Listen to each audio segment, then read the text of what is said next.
네, 시청자 여러분 안녕하십니까? 하루의 뉴스를 정리해드리는 YTN 뉴스나이트입니다.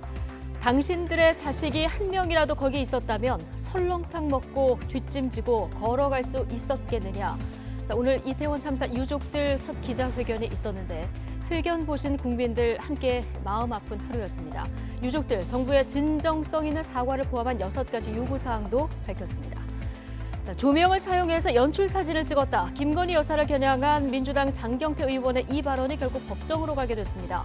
자, 윤 대통령 취임 후 대통령실의 첫 고발인데 허위사실 유포 적용이 가능한 건지 대통령실의 강력 대응에는 속내가 있는 건지 잠시 뒤 나이트 포커스에서 관련 내용들 다뤄보겠습니다. 화요일 뉴스나이트 오늘의 헤드라인부터 정리해드립니다.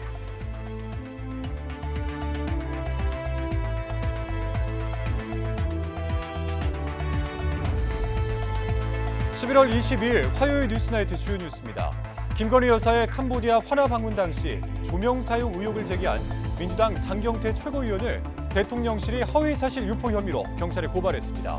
특정인을 상대로 법적 조치에 나선 건 이번이 처음인데 대통령실은 국익 훼손을 이유로 들었습니다.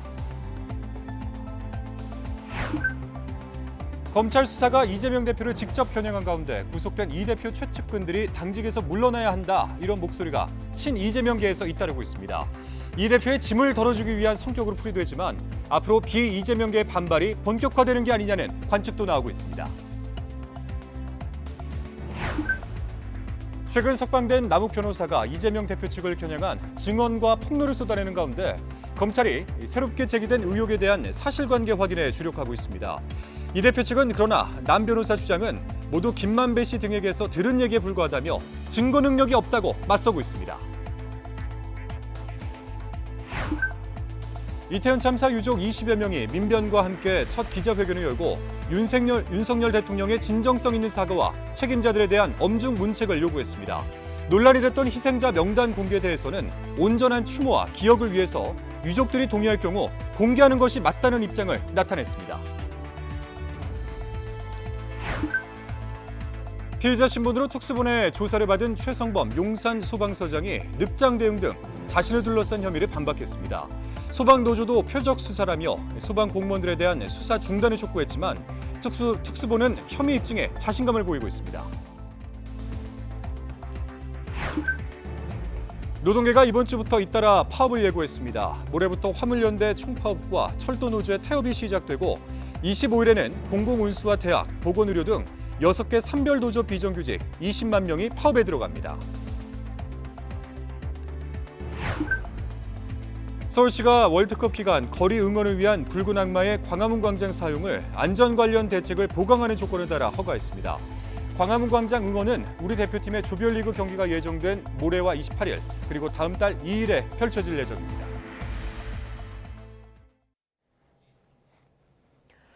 국가는 어디 있었나? 이태원 참사 희생자 유족들이 참사 이후 처음으로 공개석상에 나와서 울분을 토했습니다.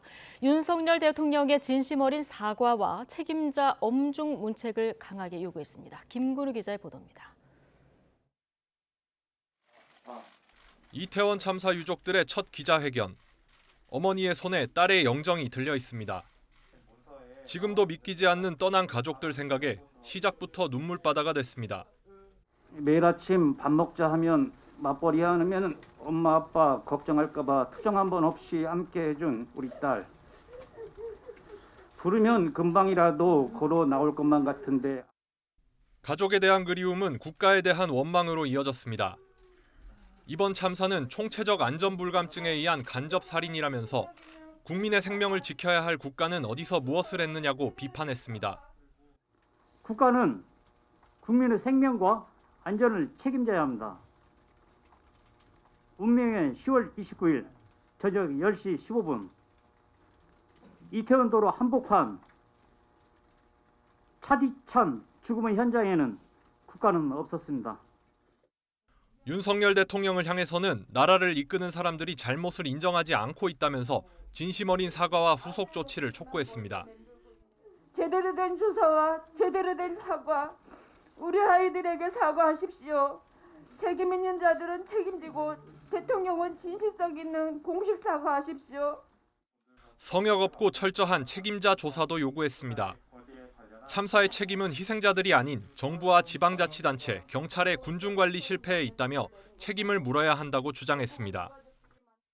경찰이나 소방 인력을 미리 배치한다고 해결될 문제가 아니었다고 떠버린 행안부 장관 이상민, 보고받은 적 없다, 몰랐다라고 일관 안 하고 있는 용산구청장 박희영. 논란이 됐던 희생자 명단 공개에 대한 입장도 밝혔습니다. 유족들이 동의할 경우 공개하는 것이 맞다는 겁니다. 다만 명단 문제가 논란이 된 건 유족들이 만날 기회를 만들지 않은 정부의 책임이라며 소통 공간을 마련해달라고 요구했습니다. 유족들이 모이면 안 되는 것입니까? 유족들이 무슨 반정부 세력도 됩니까? 유족들은 또 진상과 책임 규명 과정의 유족 참여 보장, 희생자 추모를 위한 정부 차원의 조치도 호소했습니다. 이태원 참사 유족들의 첫 회견을 계기로 더 많은 유족이 참여하는 단체 구성 가능성과 정부의 응답에도 관심이 쏠립니다. YTN 김근우입니다. 이태원 참사를 수사하는 경찰청 특별수사본부가 최성범 용산소방서장을 이번 주에 다시 불러서 참사 대비와 대응이 적절했는지 조사를 이어갈 계획입니다. 최 서장은 자신의 혐의를 조목조목 반박하고 있고 소방관들은 표적 수사라면서 반발하고 있는데 특수부는 혐의 입증에 자신감을 보이고 있습니다. 강민경 기자입니다. 최성범 용산소방서장은 경찰청 특별수사본부에서 13시간에 걸친 고강도 조사를 받은 뒤 작심한 듯 입을 열었습니다. 자신의 혐의를 하나하나 반박한 겁니다. 공동 대응은 용산소방서 관할이 아니라 남산에 있는 서울종합방지센터 관할입니다. 그러니까 저희는 그걸 알 수가 없어요. 소방 대응 2단계를 늦게 발령해서 피해를 키웠다는 지적에도 분명한 선을 그었습니다. 제가 안 그런 이유는 그쪽 후면부 상황에 구조 구급 거기 활동에 몰두하니라고 제가 못 걸었어요. 그거를 본부장이 대신 걸어줬습니다.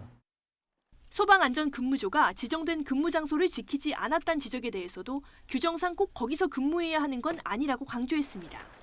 최 서장이 자신의 혐의를 모두 부인하며 경찰 수사에 강한 불만을 제기하는 가운데 소방노조도 반발에 가세했습니다. 특수본을 직접 찾아가서 최 서장을 비롯한 현장 소방관에 대한 표적 수사를 중단하라는 내용의 대국민 서명지 10만 부를 전달했습니다. 경찰청 특수본에 바란다. 진짜 책임자를 처벌하는 것이 희생자에 대한 최고의 추모이다. 소방노조는 고발인 조사에 출석해서 이상민 행정안전부 장관의 부실 지휘 책임에 대한 철저한 수사도 촉구할 방침입니다.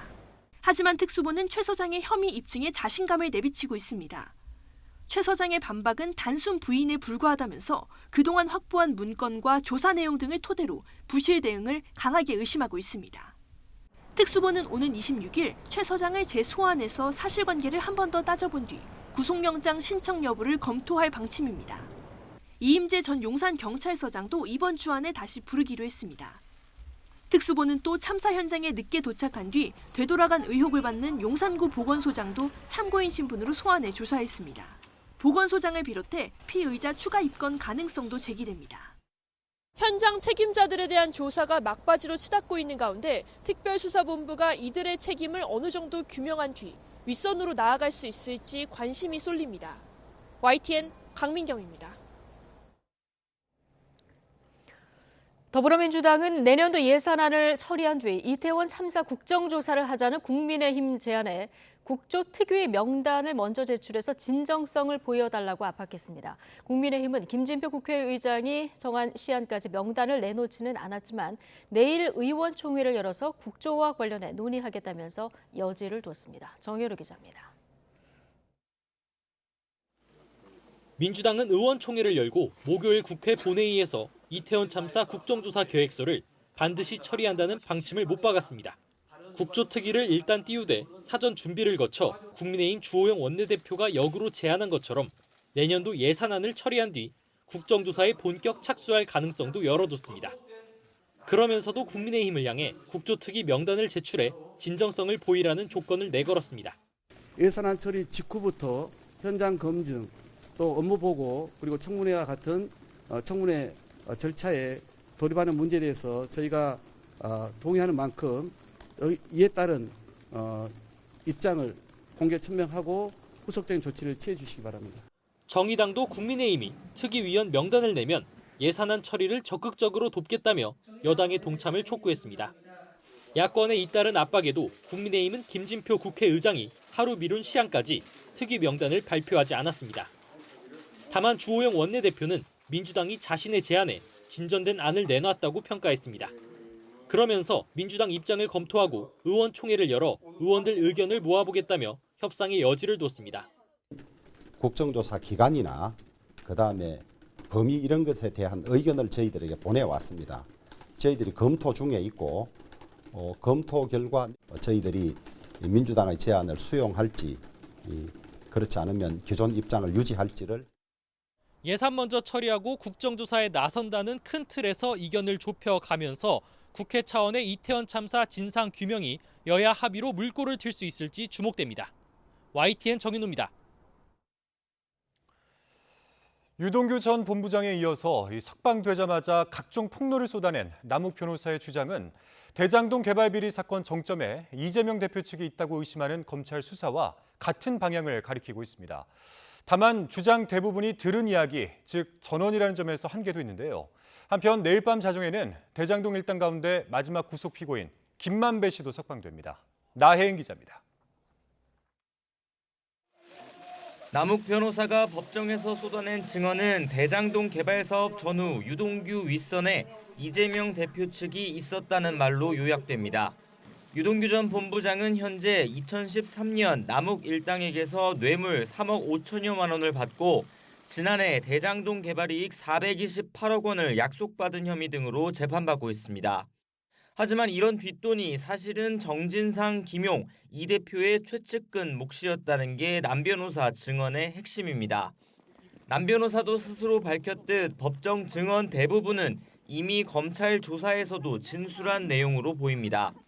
김용 부원장과 정진상 실장을 수사하는 과정에서 포착된 2014년 지방선거 자금 지원 의혹이 대표적입니다. 이후 김만배 씨에게 비자금 20억 원을 추가로 줬다거나 2018년 경기지사 선거 때도 대준 돈이 있다고 들었다는 남 변호사 말에선 수사 확대 가능성도 엿보입니다. 또 검찰이 이미 대장동 개발 사업을 지방자치 권력의 사유화로 규정한 만큼 이미 재판 중인 대장동 일당의 공소사실 일부가 이 대표의 측근들 중심으로 바뀔 가능성도 있습니다.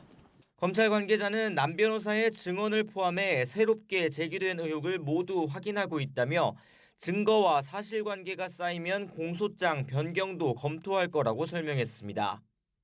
반면 이 대표 측은 남 변호사의 증언은 모두 김만배 씨 등에게서 들은 얘기에 불과하다며 증거 능력이 없다고 주장하고 있습니다. 구속 적부심을 청구한 정진상 실장 측은 YTN과 통화에서 정작 김 씨는 남 변호사가 들었다는 얘기를 부인하고 설령 그런 말을 했더라도 과장된 얘기라고 주장해왔다며 신빙성을 일축했습니다. 그러면서 주범들은 다 풀려나 허위 사실을 말하고 있는데 정 실장만 구속 수사를 받는 건 부당하다는 점을 구속적부심사 때 소명하겠다고 밝혔습니다. 정 실장이 입을 열지 않는 한 이 대표의 관여 여부를 밝히기 어렵다는 점에서 불구속 상태에서 재판을 받게 된 김만배 씨의 진술은 검찰 입장에서도 중요한 상황입니다. 검찰은 정 실장의 이메일 기록 같은 물증도 확보하고자 과거 일했던 경기도청에 대해 추가 압수수색도 진행했습니다. YTN 나인입니다. 검찰 수사가 서서히 이재명 대표를 향하고 있는 가운데 친 이재명계에서도 잇따라 구속된 이 대표의 최측근들이 당직에서 물러나야 한다 이런 목소리를 내고 있습니다. 이 대표의 짐을 덜어주기 위한 성격으로 풀이되지만 이를 계기로 당내 반발이 본격화되는 게 아니냐는 해석도 나오고 있습니다. 김승환 기자입니다. 친 이재명계의 좌장격인 정성호 의원은 김용 민주연구원 부원장과 정진상 정무조정실장이 자진 사퇴하는 게 낫다고 주장했습니다. 구속된 상태에서 당직을 수행할 수 없는 만큼 스스로 결단을 내리는 게 상식적이라는 취지입니다. 그 부분에 관련해서는 지도부에서 판단해야 될 문제겠지만은 본인이 그냥 자진 사퇴하는 게 낫지 않겠나라는. 이 대표는 연일 민생 행보에 주력하며 최측근 구속 등 자신을 둘러싼 전방위 수사에 대한 공개 발언을 아끼고 있습니다. 측근 구속수사 관련해서 그래도 지금 계속 이제 진행이 되고 있잖아요. 그런데 이제 대표님께서도 뭐 유감 표명이라든지 그냥 간단하게라도 하실 말씀 없을까요? 이런 분위기 속에서 당내 비이재명계를 중심으로 반발이 터져나오며 당 단일 대우가 점차 흔들리는 모양새입니다. 절차적 판단은 하지 않고 정치 탄압이다라고만 얘기하기에는 저희가 그동안 우리 민주당이 이런 비슷한 일들에 대해서 대처해 왔었던 것과는 조금은 다른 결이기 때문에 이 대표에 대한 소환 요구 등 수사망이 조여올수록 갈등이 분출될 거라는 관측이 나오는 가운데 일단 공개 충돌 가능성이 제기됐던 의원총회에서 별다른 반발은 없었습니다. 김용 부원장이랑 정진상 실장 관련해서 당원 80조 뭐 도입해야 된다거나 이런 거는 논의가 없었나요? 네, 없었습니다. 국민의힘은 민주당이 이재명 대표의 방탄에 당의 명운을 걸었다며 연일 공세 수위를 높였습니다. 민주당은 이재명 대표와 함께 옥새라도 할 참인가? 범죄 비호 인계철선을 거두고 이재명 사당에서 공당으로 돌아와야 합니다. 민주당 이재명 대표에 대한 사법 리스크가 갈수록 커지고 있다는 당 안팎의 지적이 나오는 가운데 취임 3개월을 맞은 이 대표의 리더십이 다시 시험대에 올랐다는 평가가 나옵니다. YTN 김승환입니다. 정진상 민주당 정무조정실장의 구속영장 발부 사유에 범죄 사실 소명 내용이 없다는 민주당 박범계 의원의 지적에 대해서 한동훈 법무부 장관은 의도적인 거짓말이거나 법을 모르는 얘기라고 반박했습니다. 한 장관은 오늘 법무부 청사 앞에서 기자들과 만나 구속영장 발부의 당연한 전제는 범죄 사실의 소명이라면서 이같이 말했습니다. 한 장관은 구속영장 표지 양식에는 죄를 범하였다고 할 만한 상당한 이유가 있다고 인쇄돼 있다고도 강조했습니다. 대통령실이 김건희 여사 관련 허위 사실을 유포한 혐의로 더불어민주당 장경태 최고위원을 경찰에 고발했습니다. 윤석열 정부 들어서 특정인을 상대로 법적 조치에 나선 건 이번이 처음인데 대통령실은 국익 훼손을 이유로 들었습니다. MBC에 대해서는 기자단의 입장을 요구하면서 징계 결정 여부는 공개하지 않았습니다. 박서경 기자가 보도합니다. 앞서 김건희 여사 캄보디아 화나 방문 당시 조명이 사용됐다는 의혹을 제기해온 장경태 민주당 최고위원. 외신과 사진 전문가들은 최소 2개, 3개 조명까지 설치해서 사실상 현장 스튜디오를 차려놓고 찍은 컨셉 사진으로 분석합니다. 대통령실이 장 최고위원에 대해 허위사실 유포 혐의로 경찰에 고발장을 냈습니다. 특정인을 상대로 직접 법적 조치에 나선 건 윤석열 정부 들어 처음입니다. 대통령실은 장 최고위원이 가짜뉴스를 공당의 권위 있는 회의에서 퍼뜨렸고 해명 이후에도 사과는커녕 허위 사실을 계속 부각했다고 비판했습니다. 무엇보다도 외교 국익을 침해하고 국민 권익에 손해를 끼쳐 묵과하기 어려웠다고 고발 이유를 밝혔습니다. 윤 대통령은 국무회의에서 최근 동남아 순방과 사우디 회담 등 외교 성과를 거듭 설명하며 정쟁은 국경 앞에서 멈춘다고 강조했습니다. 장 최고위원을 비롯해 순방 성과를 깎아내리는 야당 측 주장들을 겨냥한 발언으로 해석됩니다. 모두 국익과 직결되는 것이며 국익 앞에 여야가 없습니다. 정쟁은 국경 앞에서 멈춘다는 말이 있습니다. 역시 국익 훼손을 이유로 들었던 MBC 취재진의 전용기 탑승 배제 조치. 대통령실은 특히 약식회견에서 항의성 질문을 한 MBC 기자에 대한 징계를 검토하면서 의견을 내지 않은 기자단에 자정작용을 거듭 요구했습니다. 대통령실 고위 관계자는 언론과 함께 만든 상징, 즉 약식회견이 난장판이 됐다며 경호구역이 촬영된 건 신뢰의 문제라고 말했습니다. 또 이런 행위가 반복된다면 안 한 만 못한 게 될 테니 재발 방지를 함께 생각해야 한다고도 주장했습니다. 다만 MBC 기자에 대해 어떤 조치가 내려질지는 말할 수 없다고 덧붙였습니다. 대통령실은 재발 방지책 마련 없이는 약식회견 재개가 어렵다고 보고 다른 방식의 소통을 검토하고 있는 것으로 전해졌습니다. YTN 박서경입니다. 장경태 최고위원은 김건희 여사가 캄보디아 화나를 방문해 사진 촬영을 할 당시 조명을 사용했다는 발언과 관련해 대통령실이 자신을 경찰에 고발한 것은 야당 국회의원에게 재갈을 물리기 위해 겁박하는 것이라고 비판했습니다. 장 최고위원은 오늘 국회에서 의원총회에 참석한 뒤 기자들과 만나 자신은 의혹을 검증하고 진실을 찾기 위해 국민을 대리해서 질문한 것이라며 이같이 말했습니다. 이어서 불을 켜고 도둑질을 했든 불을 끄고 했든 김 여사가 빈곤 포르노를 찍은 것은 맞다고 생각하기 때문에 자신의 발언을 철회할 생각이 없다고 밝혔습니다. 뇌물을 수수한 의혹을 받는 민주당 노웅래 의원이 출국 금지됐습니다. 서울중앙지방검찰청 반부패 수사 2부는 뇌물 수수와 정치자금법 위반 등 혐의를 받는 노 의원을 최근 출국 금지 조치한 것으로 알려졌습니다. 검찰은 혐의를 부인하는 노 의원의 증거인멸이나 도주 우려 등을 고려해서 관련 조처를 내린 것으로 보입니다. 노 의원은 재작년 2월부터 11월까지 사업가 박모 씨 측에게서 각종 청탁을 받고 21대 국회의원 선거 비용 등의 명목으로 6천만 원을 받은 혐의를 받고 있습니다.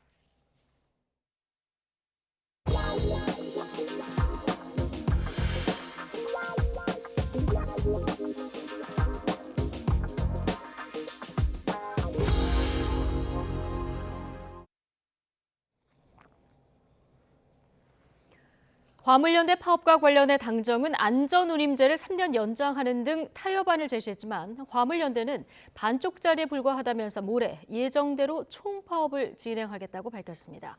이에 정부는 집단 운송 거부를 불법 행위라고 규정하면서 법과 원칙에 따라 단호히 대응하겠다는 강력한 입장입니다. 이동우 기자입니다.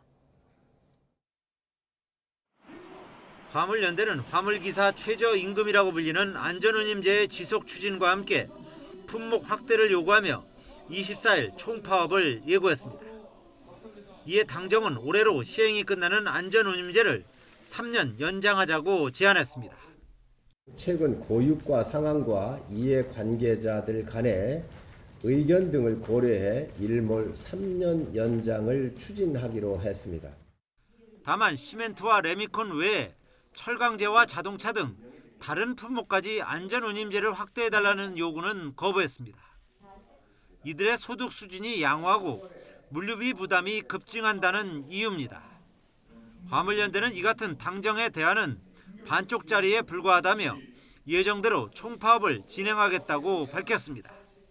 화물노동자들이 그렇게 염원했던 안전운임제도 사라질 위기에 처해 있기 때문에 어찌 보면 이 총파업은 화물노동자들의 탓이 아니고 정부와 여당의 책임이라고 볼 수 있습니다. 화물연대 파업은 전국 16개 지역 주요 물류 거점들에서 동시 다발적으로 진행될 예정입니다. 이에 따라 물류가 일시에 멈춤으로써 유례 없이 강력한 파업이 될 것이라고 화물연대는 경고했습니다. 정부는 파업 철회를 촉구하는 한편 불법적인 운송 거부나 운송 방해 행위 등 불법 행위에 대해서는 법과 원칙에 따라 단호히 대응하겠다고 강조했습니다. 정부는 현장의 요구에 귀 기울이며 대화하되 법과 원칙을 어기는 행위는 어떠한 경우에도 용납하지 않겠습니다. 정부는 아울러 산업계 피해를 최소화하기 위해 대체 수송 차량 투입, 화물 적재 공간 추가 확보, 제품 선출화 등 모든 가용 자원을 총동원하기로 했습니다. YTN 이동호입니다. 경제단체들이 화물연대 집단 운송 거부 사태에 우려를 표하면서 파업 계획 철회를 요구했습니다. 한국무역협회와 대한상공회의소 등 6개 경제단체는 오늘 공동 성명서를 내고 우리 경제와 수출에 미칠 심각한 피해를 고려해 즉각 운송 거부를 철회해달라고 촉구했습니다. 또 지난 6월 집단 운송 거부로 주요 국가기관 산업이 일주일 넘게 마비되는 등 막대한 손실을 봤다며 화물연대가 존속을 요구하는 안전운임제는 시장 원리를 무시하고 물류비 급등을 초래하는 제도라고 주장했습니다. 고물가에 대응하기 위해서 각국 중앙은행이 기준금리를 빠르게 높이면서 세계 경제가 급격하게 둔화될 것이란 전망이 나왔습니다. 경제협력개발기구 OECD는 내년 성장률이 2.2%까지 주저앉을 것으로 내다봤는데 우리 경제 역시 여파를 피하진 못할 것으로 보입니다. 조태현 기자입니다. 지난 2월 우크라이나를 침공한 러시아. 안 그래도 코로나19 이후 공급망 문제 등으로 고물가에 신음하던 세계 경제에 치명타를 날렸습니다. 원자재 값이 폭등하며 물가가 치솟자 전 세계 중앙은행들은 서둘러 기준금리를 높이기 시작했습니다. The FOMC is strongly resolved to bring inflation down to 2%, and we will keep at it until the job is done. 고물가와 기준금리 급등은 결국 경기 둔화로 이어질 수밖에 없습니다. 경제협력개발기구 OECD는 세계 경제 성장률이 올해 3.1%에서 내년엔 2.2%로 주저앉을 것으로 내다봤습니다. 2024년부터는 완만히 회복하겠지만 유럽과 북미, 남미의 경제 회복은 더딜 것으로 분석했습니다. 수출 비중이 큰 우리나라에도 타격이 불가피한 상황입니다. 국내 경제 성장률은 내년과 내후년엔 2%에도 미치지 못할 전망입니다. 수출이 부진한 가운데 길어지는 고물가의 영향으로 민간 소비마저 둔화할 가능성이 크다는 겁니다. 아니요, 경기 침체는 이제 들어가는 건 맞는 것 같아요. 미국도 그 정도 고금리를 버티기는 어렵고 우리나라도 마찬가지입니다. 다만 이제 코로나나 금융위기 그다음에 더 나아가서 외환위기 수준까지 내려갈 거냐? 지금 분위기로서는 그 정도까지는 아닐 거다. 다만 현실로 다가온 경기 둔화 우려 속에서도 OECD는 긴축적인 통화 정책을 이어가라고 권고했습니다. 지금 시점에선 물가 대응이 정책의 최우선순위가 돼야 한다는 뜻입니다. 특히 우리나라를 향해선 재정 건전화를 지속해야 한다며 고물가 대응과 급격한 고령화 대비 차원에서 국회가 재정 준칙을 채택해야 한다고 강조했습니다. YTN 조태현입니다. 우리 경제의 뇌관으로 꼽혔던 가계부채가 역대 두 번째로 감소했습니다. 하지만 카드 사용이 크게 늘어서 내야 할 카드 대금을 합친 빚은 또 사상 최대치를 기록했습니다. 보도에 김지성 기자입니다. 가계가 금융기관에서 빌린 소위 은행 빚이 지난 석 달 동안 3천억 원 줄었습니다. 쌓여가던 가계대출 잔액이 감소한 건 지난 1분기에 이어 역대 두 번째로 부지런히 빚을 갚아가고 있는 겁니다. 연이은 기준금리 인상으로 대출금리가 크게 오르는 데 영향을 받은 것으로 풀이됩니다. 가계신용 상황이 연착륙을 판단하기까지는 좀 더 시간이 필요할 수도 있겠지만 현재로서는 대체로 안정적이다라고. 전세 수요가 여전해 주택담보대출은 6조 5천억 원 늘었지만 신용대출이 크게 줄었습니다. 다만 예금은행과 달리 기타 금융기관은 신용대출이 늘고 대출 증가폭이 확대됐습니다. 은행 문턱을 넘지 못한 서민들이 보험회사나 증권사 등으로 대안을 찾아 나섰을 가능성이 커 보입니다. 제1금융권에서 대출을 받기 어려운 차주들이 제2금융권으로 지금 이동하는 것으로 보이고요. 이자를 못 갚는 차주들이 나올 수가 있어서 가계 부채가 조금 더 부실화될 가능성이 있을 수 있습니다. 여기에 사회적 거리두기가 해제되면서 신용카드 사용도 크게 늘었습니다. 석 달 동안 2조 5천억 원 증가해 갚아야 할 카드 대금을 합친 3분기 가계빚은 또다시 사상 최대치를 기록했습니다. 한국은행은 주택담보대출 규제 완화로 앞으로 가계대출이 증가할 수는 있겠지만 금리가 오르는 지금의 추세는 대출 확대를 제약하는 요인이 될 것으로 진단했습니다. YTN 김지선입니다. 공동주택 공시가격이 올해 17% 넘게 오르면서 올해 주택분 종합부동산세 납세자 수가 처음으로 100만 명을 넘었습니다. 집값은 낮아졌는데 세부담만 커졌다는 불만이 제기되자 정부가 공시가 현실화율을 2년 전 수준으로 낮추는 방안을 검토하고 있습니다. 최기성 기자입니다. 올해 반영된 평균 공동주택 공시가격 현실화율은 71.5%입니다. 2020년 당시 문재인 정부는 10년 안에 공시가격을 시세의 90%까지 끌어올리겠다는 계획을 내놨습니다. 하지만 최근 금리 인상과 경기 침체 등으로 집값 하락이 이어지자 정부는 공시가격 현실화율을 아예 낮추는 쪽으로 가닥을 잡았습니다. 가파르게 오른 공시가격이 집값 하락기 들어 주택 실거래 가격을 역전하는 현상이 발생하고 있는데요. 과도한 보유세 부담을 막고 나아가 부동산 시장 연착륙을 유도하려는 대응 방안으로 풀이됩니다. 공시가격 현실화 2차 공청회에서 제시된 수정안에는 내년 현실화율을 2020년 수준으로 되돌리는 내용이 담겼습니다. 이렇게 되면 내년에 적용하는 현실화율은 공동주택 기준으로 평균 69%로 올해 71.5%보다 낮아집니다.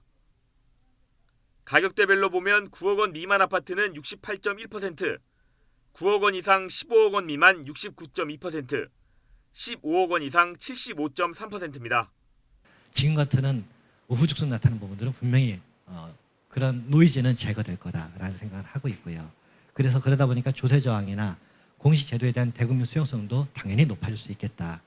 이번 공청회에선 현실화율 목표 달성 기간을 시장 상황과 경제 여건을 고려해 내년 하반기에 다시 검토하자는 의견도 제시됐습니다.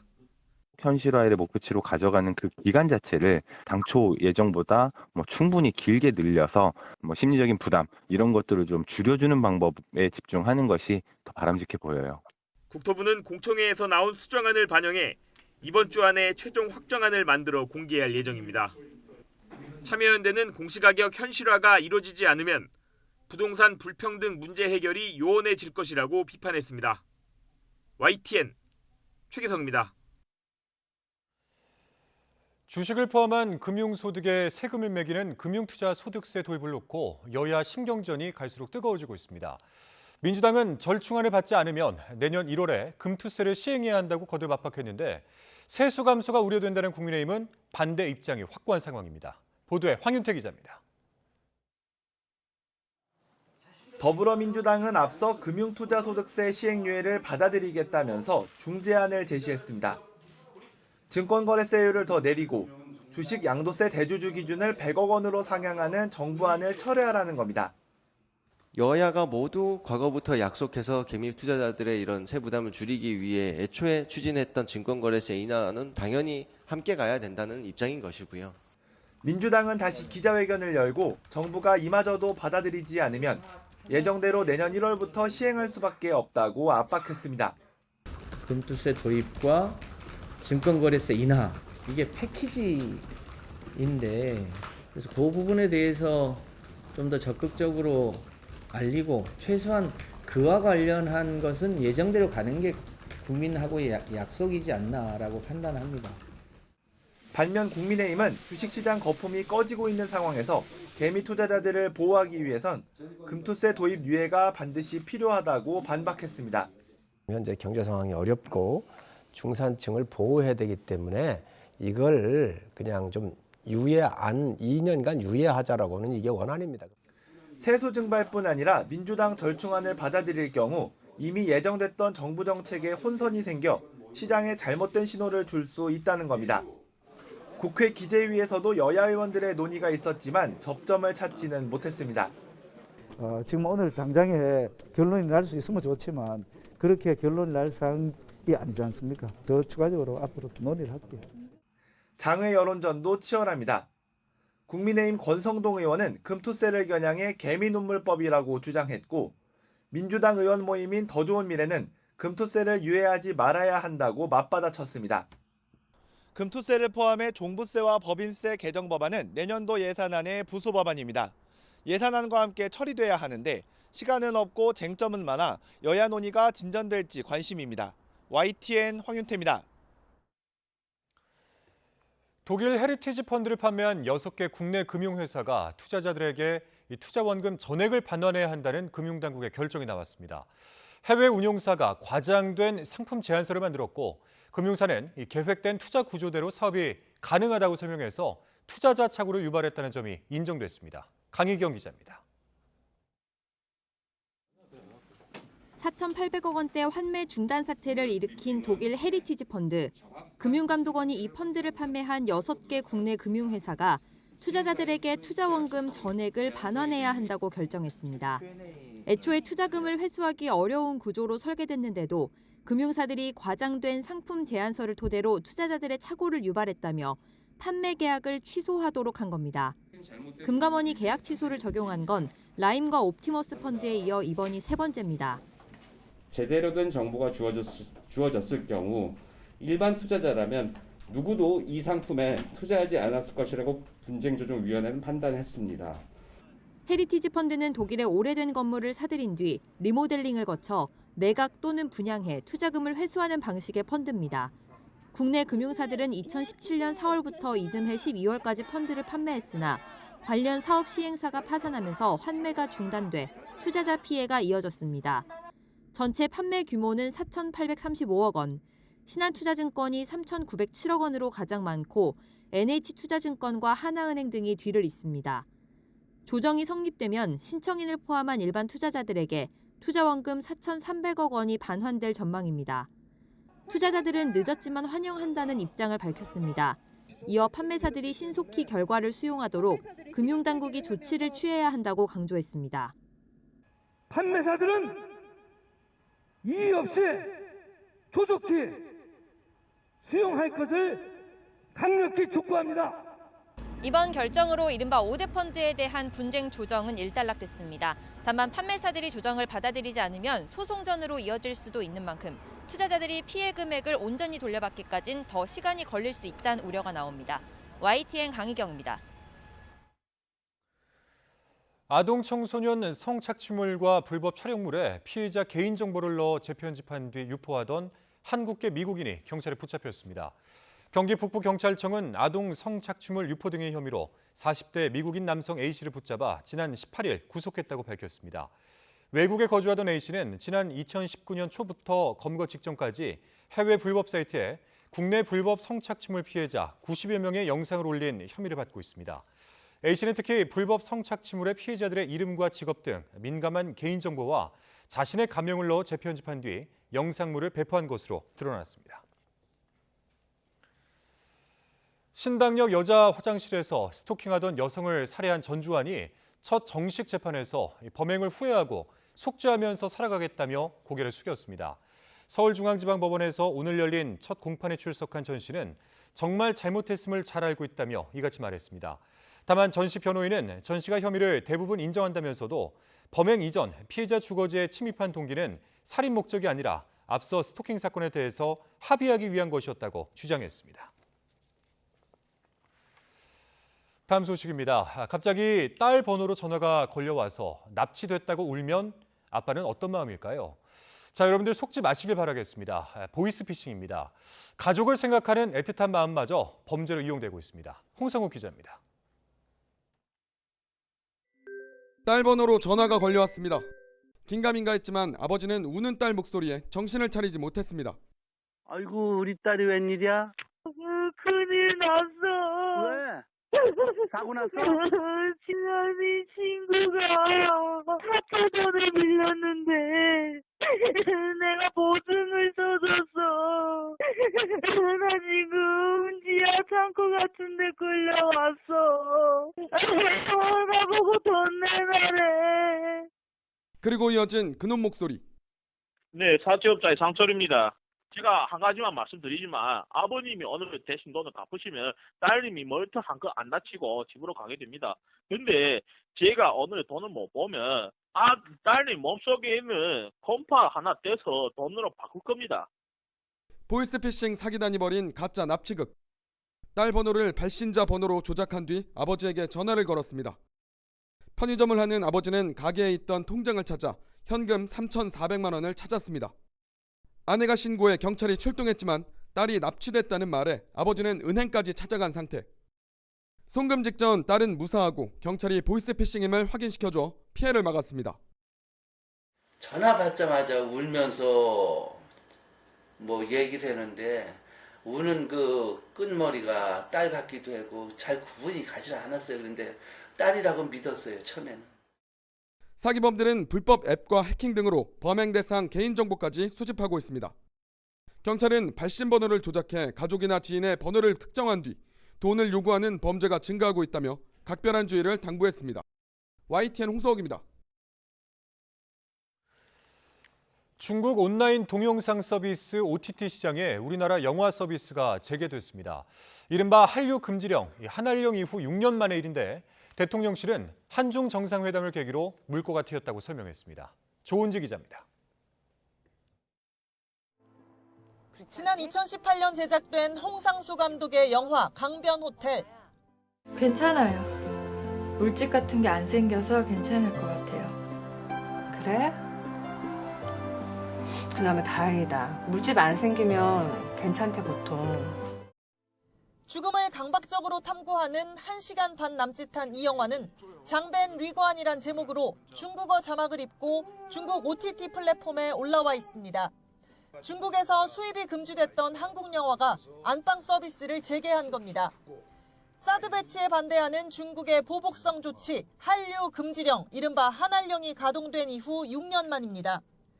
대통령실은 지난 동남아 순방 기간 윤석열 대통령과 시진핑 중국 국가주석의 한중 정상회담이 계기가 됐다고 설명했습니다. 당시 두 정상의 비공개 발언도 소개했습니다.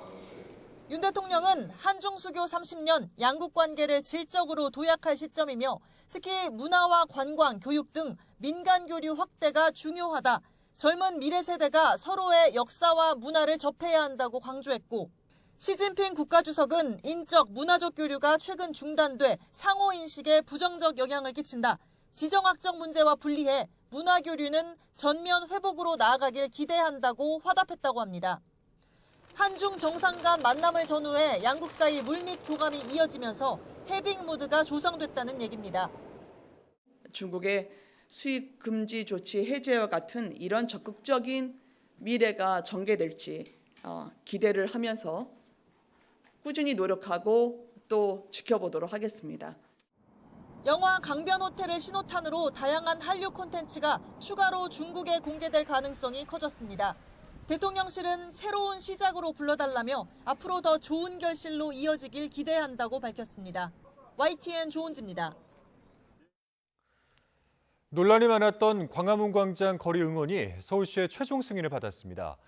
주최 측인 붉은 악마 응원단은 안전요원 300여 명을 배치하고 서울시는 공무원 270여 명을 투입해 종합 상황실을 꾸려서 만일의 사태에 대비하기로 했습니다. 차유정 기자입니다. 지난 2002년 이후 거리 응원이 이어졌던 광화문 광장. 이번 카타르 월드컵 기간에도 광장 응원이 펼쳐질 전망입니다. 평소 같으면 4년 주기로 열리는 평범한 행사인데 이번엔 우여곡절이 많았습니다. 불과 3주 전 이태원 참사를 겪으면서 인파사고 관련한 우려가 컸고 축제 분위기를 조성하는 게 시기상조라는 여론도 있었기 때문입니다. 논란이 많았지만 결국 첫 예선 경기를 이틀 앞두고 광장 사용 허가 결정이 떨어졌습니다. 서울시는 안전확보와 원활한 동선 관리, 비상 상황에 대한 신속 대응을 조건으로 허가 결정을 내렸습니다. 관할 지자체인 서울시와 종로구 모두 안전한 행사 개최를 강조했습니다.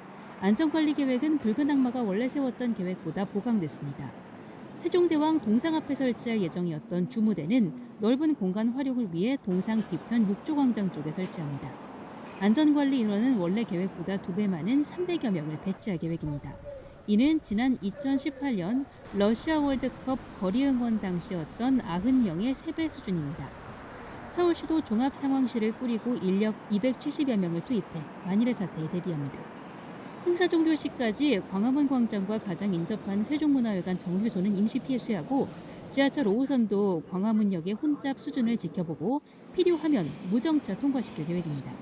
시민들 역시 거리 응원은 즐기되 안전관리가 우선돼야 한다는 의견입니다. 이태원 참사가 별로 일어난 지 별로 안 돼가지고 약간 경찰 인력을 더 많이 배치하고 시청이나 뭐 서울시에서 제대로 인원 배치만 한다면 괜찮을 것 같습니다. 붉은 악마 측은 아픔과 슬픔을 기억하면서 모두에게 작은 위로가 되도록 응원을 펼칠 예정이며 무엇보다 안전관리 계획을 준수하겠다고 약속했습니다. 거리 응원은 우리 대표팀의 월드컵 조별리그 첫 예선 경기인 오늘 24일과 28일, 12월 2일에 펼쳐질 전망입니다. YTN 차유정입니다.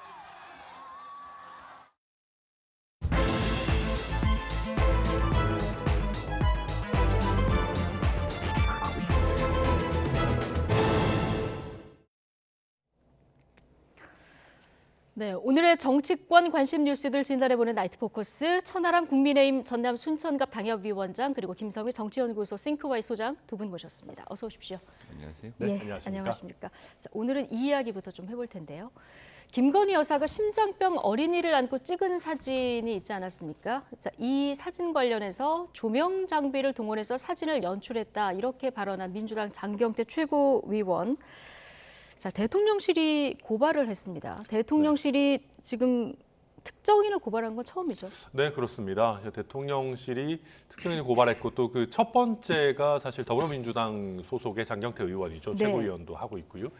그러니까 대통령실에서 봤을 때는 이게 단순히 국내 정치에서 일어난 일이 아니라 김건희 여사가 대통령의 배우자로서 해외 순방 일정을 하고 있었던 일인데 여기에 대해서까지 이런 식으로 폄하하는, 게다가 사실과 다른 내용을 제대로 된 팩트 체크 없이 붙여가지고 폄하하는 것은 좀 도를 넘었다. 이거는 단순히 어떤 국내 정치의 문제라기보다는 외교와 관련한 국익을 훼손하는 예. 일이다라고 평가한 것으로 보이고요. 특히나 장경태 의원에게 뭐 사과하고 글을 내리고 이런 기회까지 줬는데도 예. 그걸 하지 않고 있기 때문에 부득이하게 법적 조치로 나아갔다. 이런 입장을 보이고 있습니다. 예, 지금 말씀하신 대로 대통령실은 SNS에 가짜뉴스 게시를 해서 참고 있었는데 거기에 대해서 사실이 아니라고 얘기했는데도 계속해서 지금 사실을 부각했고 이게 결과적으로는 외교 국익을 침해하고 국민 권익에 손해를 끼쳤다. 이런 이유로 고발한다. 이렇게 얘기를 했거든요.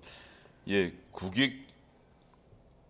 국익에 손실을 끼쳤다까지는 좀 너무 많이 가신 것 같아요. 네. 그러니까 국익이라는 것이 자꾸 이런 식으로 말씀을 하시면 대통령 부부의 이익이 국익인 것처럼 대통령실이 착각하고 있다고 국민들이 느낄 수밖에 없지 않습니까? 이번 정부 들어서서 대통령 부인에 대한 심기 경호가 전 좀 지나치다라고 생각합니다. 몇 가지 예를 들어볼 수 있는데요. 한겨레 신문에서 외교부 공관에 김건희 여사가 직접 방문해서 당시 대통령 공관 자리를 알아볼 때 김건희 여사가 직접 갔다. 그래서 뭐 어떤 나무를 가리키면서 저 나무를 잘랐으면 좋겠다라고 발언했던 보도 내용 나온 적이 있는데 뭐 그런 의혹에 대해서 취재를 하고 보도를 할 수 있지 않습니까? 이거 성명불상자가 고발했다고 마포경찰서가 해당 기자를 불러다가 수사를 시작을 했어요. 아니 이런 건에 대해서 언론중재위원회 가서 갑론을박하는 건 제가 들어봤지만 경찰에서 성명불상자의 고발을 이렇게 직접적으로 수사했다는 얘기를 제가 들어본 적이 없고요. 그다음에 인터넷 매체 더 탐사가 김건희 여사와 관련된 문제 제기해서 언론사를 압수수색을 했는데 이게 89년 이후에 33년 만에 처음 한 압수수색입니다. 예. 이것도 좀 놀랍고요. 이번에도 그런 의미에서는 지금 대통령실 최초로 지금 고발 조치를 했다는 것 아닙니까? 이게 정말로 국익을 훼손하는 일이었다면 모르겠지만 해당국에 무슨 대단한 항의가 있는 것도 아니고 국익을 예로 들면서 이 고발 조치하는 것, 그러니까 질문하고 문제 제기하는 것에 대해서 고발로 응수하는 것은 이게 별로 좋은 태도로 보이지는 않습니다. 예. 근데 대통령실은 이 심장병 어린이 사진 현지에서는 감사하다 이런 얘기도 있는데 왜 네. 국내에서 이렇게 문제를 삼느냐 이런 마음이 좀 있는 것 같습니다. 네, 그렇습니다. 사실 뭐 굉장히 주최국과 협의를 거쳐가지고 했던 일임에도 불구하고 민주당에서는 뭐 해당 주최국에 대한 예의가 아니다, 뭐 장경태 의원 같은 경우에는 뭐 빈곤 포르노다 이런 식으로 굉장히 좀 폄하를 하고 있는 것으로 보이고요.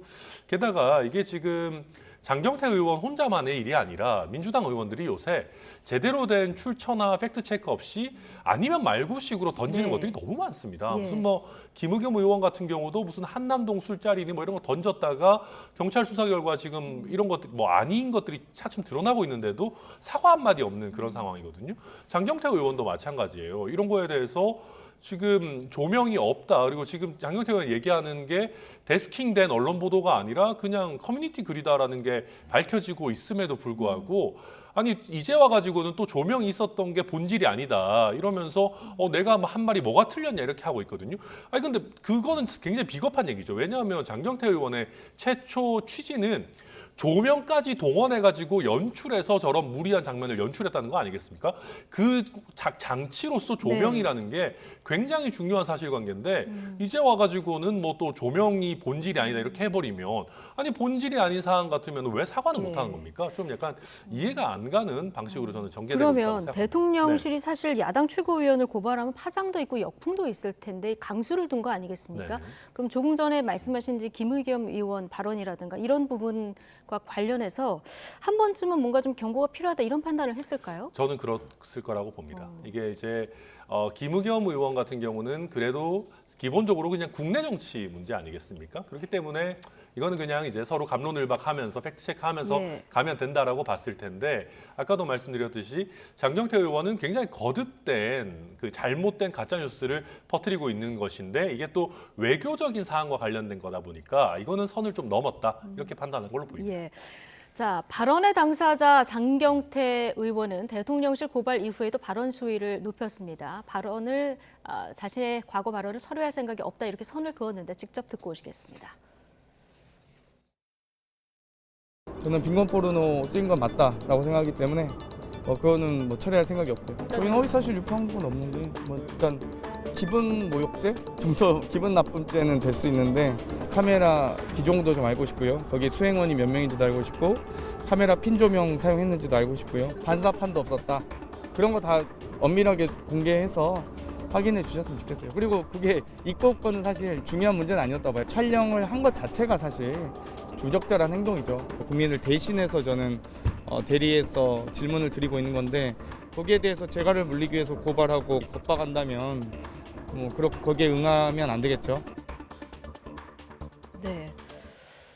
네, 뭐 불 켜고 도둑질하든 끄고 도둑질하든 빈곤 포르노 찍는 것은 맞다고 생각하기 때문에 철회할 생각이 없다.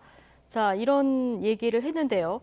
특히 이제 이 발언 중에서 조금 전에 선아람 의원이 얘기해 주셨는데 조명을 켰는지 안 켰는지는 중요하지 않고 촬영 거 자체가 부적절하다 이렇게 지금 얘기를 했거든요. 근데 원래 논란이 된 것은 이제 조명을 켰다 안 켰다 이 발언인데 어떻게 들으셨습니까? 그 앞에 원래는 네. 이제 빈곤 포르노를 찍었다는 얘기가 나와서 그것이 무슨 마치 포르노에 대해서 공격을 한 것처럼 발언을 한 것부터 시작이었지 않습니까? 근데 네. 사실 서로 말꼬리를 물고 늘어지는 거라고 봐야 되겠죠.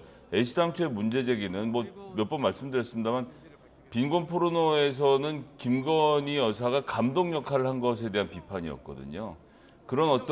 그런 식으로 한 알을 대상화해서 사진을 촬영하는 행위를 해서는 안 된다. 이거 실제로 아동들을 그렇게 지금 보호하고 있는 규칙이 있음에도 불구하고 거기에 대한 문제 제기를 했는데 국민의힘이 갑자기 이것을 김건희 여사를 피사체로 만들어서 굉장히 이상한 사람을 만들어 버렸어요. 김건희 여사에게 전 굉장히 모욕적인 정치적 공방으로 만들었다라고 생각하고요. 그리고 나서 이번에 또 조명 얘기로 옮겨 붙어 있는 상태라는 점 하나. 예. 그리고 왜 조명에 대한 문제 제기 전반적으로 문제 제기를 하냐면 김건희 여사께서 지난 대선 기간 동안 그 본인의 잘못에 대해서 사과하는 대목에서 이런 말씀을 하십니다. 남편이 대통령이 돼도 아내의 역할에만 충실하겠습니다라고 말씀하시면서 정말 대통령의 아내로서의 최소한의 역할만 할 것이기 때문에 제2부속실도 필요 없고 최소한 언론에서는 사라지는 방향으로 가겠다라고 말을 했는데 실제로는 이 순방을 나갈 때마다 오히려 남편보다 더 많은 관심을 끌게 되고 외교의 성과에 대해서 토의해야 될 시간에 물론 민주당의 잘못도 있습니다만 공방이 자꾸 김건희 여사에 가서 붙으면 이것은 대통령의 순방 성과 자체가 사라지는 거잖아요. 그럼 여기에 대해서는 대통령실이 판단을 해서 어느 부분을 강조할지를 좀 내세우고 이렇게 되면 자꾸 끝나고 나서 예. 우리 대통령 여사께서 이런 걸 했다는 사진들을 배포하는 행위를 좀 지금은 자제할 타이밍이 아닌가 싶어요. 네. 근데 저는 그러니까 김건희 여사가 조용한 내조를 하기로 했는데 왜 이렇게 활동이 많으냐, 대통령의 스포트라이트를 가져가느냐 이런 비판까지는 할 수 있다고 생각합니다.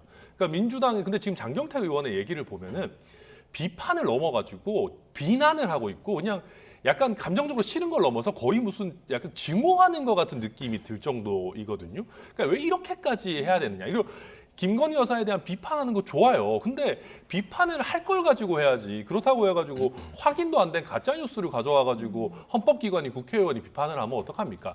물론 저도 대통령실이 뭐 누구를 자꾸 고소고발하고 이런 거 별로 안 좋다고 생각합니다만은 그럼에도 불구하고 서로 어느 정도의 선을 좀 지켜줬으면 좋겠다 그런 생각입니다.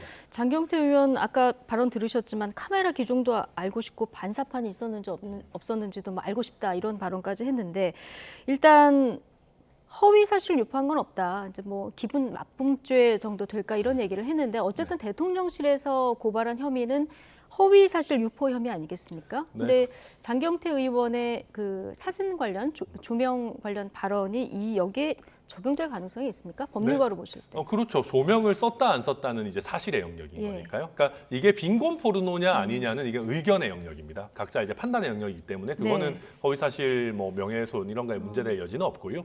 다만 조명을 사용해서 연출을 했다 안 했다라는 거는 검증 가능한 사실의 영역이 있는 거니까 거기에 대해서 뭐 합리적인 어떤 근거 없이 발언을 했다라고 한다면은 이거는 기본적으로 뭐 명예훼손의 대상이 될 수는 있습니다. 다만 장경태 의원은 이제 내가 그렇다고 믿을 만한 좀 합리적인 이유가 있었다라고 해서 쟁점을 다투게 되겠죠. 아 그렇군요. 이건 좀 다퉈볼 만한 쟁점이다. 네, 저는 그렇게 생각합니다. 예.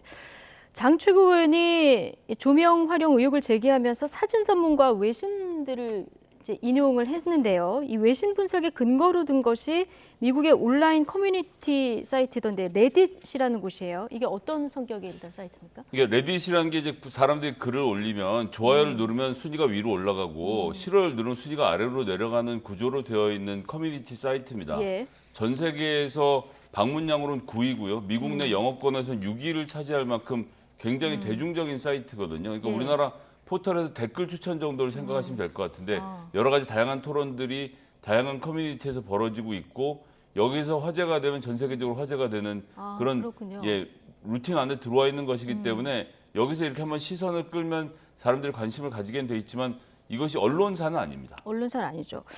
근데 지금 보시는 사진은 이제 레딧에서는 저 사진이 지금 삭제가 된 상태고요. 네. 그리고 장경태 의원은 아직 삭제를 안 하고 있는 상황이라서 우리가 거기서 저 사진을 지금 보여드리고 있는 건데요. 근데 여기에서 글을 이제 퍼오신 분이 레딧은 외신 아니고 온라인 커뮤니티인데 법적 논란이 생길 수 있는 문제 내 게시물을 근거로 사용했으면 유감이다 이런 입장을 표명을 했는데 그러니까 이 부분은 그러니까 나중에 또 레딧이 진전이 될지. 우리나라로 예. 따지면은 뭐 DC 인사이드 같은 그냥 커뮤니티 사이트입니다. 그러니까 이게 언론사와 근본적으로 다른 점은 이 부분 누가 글을 올리는지에 대해서 데스킹, 그러니까 이제 데스크의 검토 작업이 없다는 겁니다. 말씀하신 것처럼 그냥 거기 참여하는 이용자들이 뭐 추천, 비추천 해가지고 이렇게 그냥 서로 어떻게 보면 그냥 공론의 장 같은 거죠. 그러다 보니까 여기에 글을 퍼서 올리시든 직접 올리시던 이런 분들도 이게 어떤 법적인 문제나 굉장히 공신력이 필요한 문제에 사용될 거라고 생각 안 하고 그냥 올리시는 거란 말이에요. 그러다 보니까 이게 대한민국의 국회의원이 내 거를 퍼가가지고 뭐 대통령 배우자랑 분쟁을 하는데 쓰면 어떡하냐. 좀 글을 올린 사람 입장에서는 좀 당황스러운 거죠. 게다가 본인이 그냥 자체적으로 쓴 글을 뭐 외신 뭐 이렇게까지 표현하니까 이거는 좀 안 맞는 거 아니냐 이런 의견을 내고 있는 거예요. 그럼 지금 어차피 고발이 된 상태인데 외신 정도의 신뢰도로 장경태 의원이 생각했는지 안 했는지 이게 이제 관건이 되겠군요. 근데 문제는 장경태 의원이 어떻게 생각했는지와 상관없이 레딧이라는 사이트가 뭔지는 어지간하면 금방 다 알 수가 있습니다. 이게 만약에 뭐 말씀하신 것처럼 공신력 있는 뭐 뉴욕타임즈나 뭐 워싱턴 포스트 같은 데 나온 거면 당연히 그게 설령 사실과 다르다고 해도 장경태 의원이 믿었을 만한 합리적인 이유가 있겠죠. 근데 레딧이 그냥 일반적인 커뮤니티 사이트라는 거는 누구나 다 알거든요. 아니 빈곤 포르노 같은 이런 학술 용어도 잘 안다. 이걸 왜 모르냐라고 하시는 분이 레딧이라는 사이트의 성격도 몰랐다? 저는 좀 앞뒤가 맞지 않는다고 생각합니다. 네. 민주당은 검찰총장 대통령이라 모든 것을 수사로 해결하냐 이렇게 반발하고 있는데요. 지금 대통령실뿐만 아니라 이종배 서울시 의원 그리고 김건희 여사 팬클럽 회장을 지냈던 강신업 변호사도 지금 고발을 한 상태인데요. 파장이 어디까지 갈까요? 뭐 이종배 서울시 의원이 워낙 고발을 자주 하시는 것으로 이름을 오르내리시는 분이라서 사실 뭐 이렇게까지는 중요한 건 아닌 것 같고 중요한 건 대통령실의 입장인 건데요. 그러니까 여야 간의 협치라는 것이 현재로서는 불가능하다는 것을 보여준 어떤 그 단면인 것 같아서 굉장히 씁쓸하고요. 예.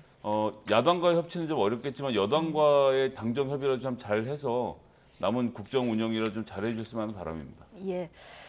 자, 접점을 좀 찾았으면 좋겠다 이런 바람이고요. 자, 주제를 바꿔보겠습니다. 이태원 참사 유족들이 처음으로 오늘 기자회견을 열었습니다. 정부의 진정성 있는 사과와 철저한 책임 규명을 촉구했는데요. 회견 내내 현장에는 눈물이 멈추지 않았습니다. 발언 직접 듣고 오시죠.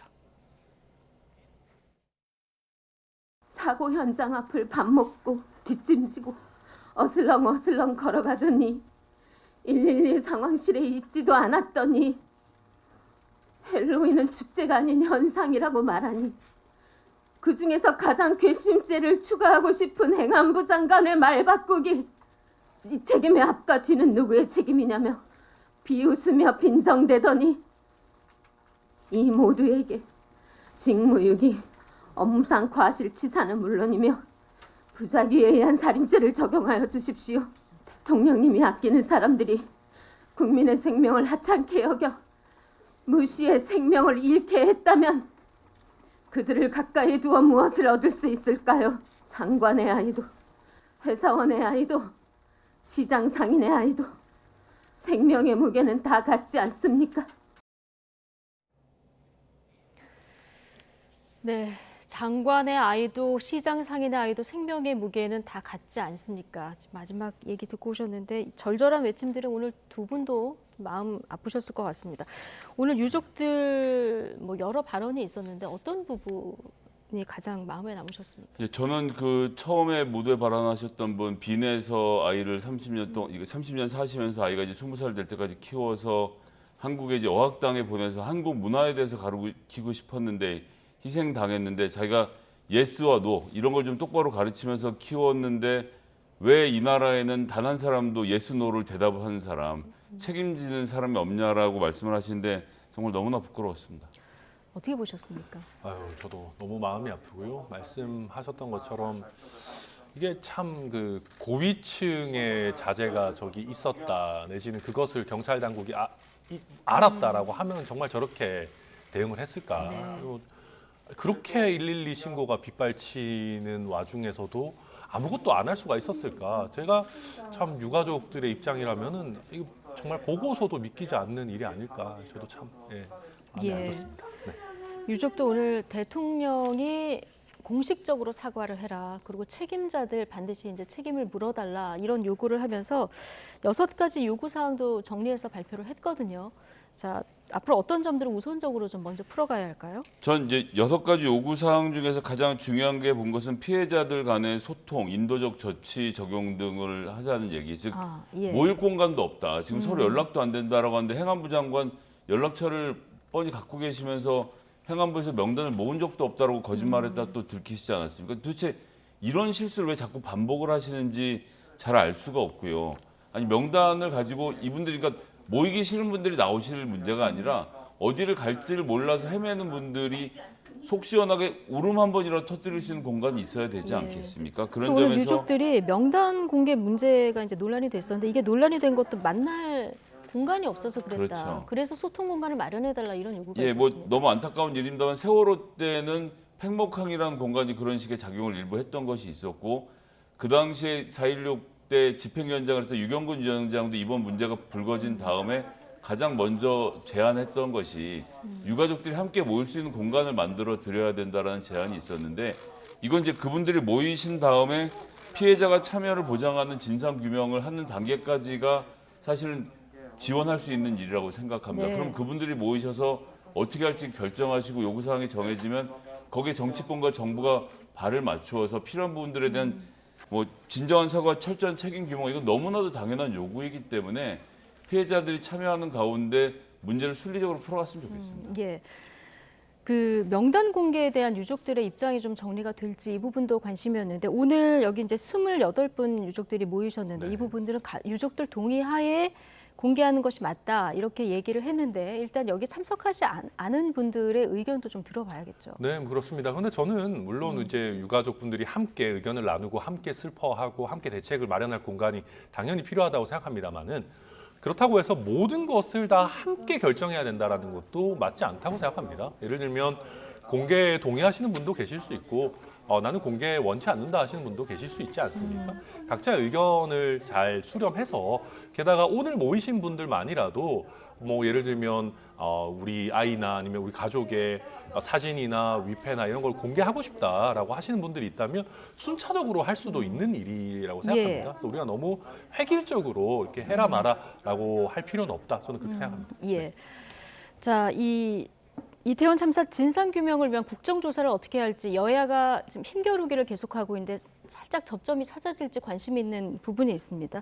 주호영 원내대표가 예산안을 먼저 처리하고 그 다음에 합의해서 국조를 실시하자 이렇게 제안을 했고요. 그럼 민주당이 이거 진정성을 보이기 위해서 국조 특위 명단을 먼저 내라 이렇게 얘기했고 오늘 김진표 국회의장이 6시까지 내라고 했는데 시한은 지키지 않았습니다만은 내일 의총에서 논의하겠다 이렇게 얘기했거든요. 국민의힘 어떤 결정할까요? 네, 아마 이제 주호영 원내대표 얘기처럼 예산안 통과가 어느 정도 이제 보장이 된다라고 한다면은 국정조사 참여하는 쪽으로 결론이 날 것 같습니다. 근데 오늘 시한을 못 지킨 부분은 아무래도 지금 저희가 내일 의원총회를 열기 전까지는 기존 당론이 유지된 상황이거든요. 그러니까 국정조사에 참여하지 않는다라는 게 기존 의원총회의 결과였기 때문에 이걸 주호영 원내대표 혼자 그냥 뒤집고 우리가 명단 내겠다라고 할 수는 없는 상황이었을 겁니다. 그러다 보니까 내일 의원총회가 끝나고 나면 조금 더 전향적인 조치가 나올 것 같고요. 조금 걱정되는 부분은 저희 당이 요새 이제 의원총회만 하면은 막 굉장히 강경한 쪽으로 이렇게 결론이 나는 경우들이 있어요. 근데 아마 이것까지 주호영 원내대표한테 카드를 주지 않으면 주호영 원내대표 입장에서는 예산을 통과시킬 방법이 없어집니다. 그래서 저는 높은 확률로 일부 강경파들의 반대가 있을지는 모르겠지만 예산안과 이렇게 연결시켜가지고 국정조사 참여하는 쪽으로 결론이 날 가능성이 높지 않을까. 저는 그렇게 전망합니다. 국정조사 특위에 국민의힘 그 명단을 내고 그리고 예산안을 먼저 처리한 후에 국정조사로 가자.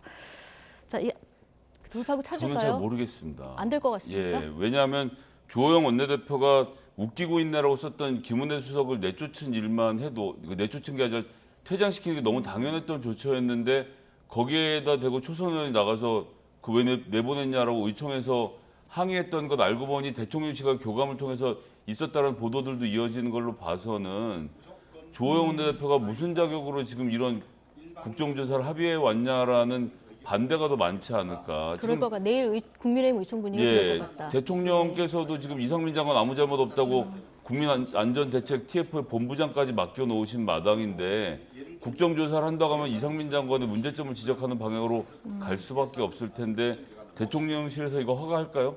그렇다고 한다면 지금 국민의힘 초선 의원들이 주호영 원내대표를 그냥 둘까요? 당장 당론도 정해진 거 아닌데 왜 그런 얘기 하나냐는 목소리들이 나오기 시작하는데 내일 저는 그래도 주호영 원내대표의 이 이야기를 좀 국민의힘 의원들이 귀 기울여서 들어주셨으면 하는 바람입니다.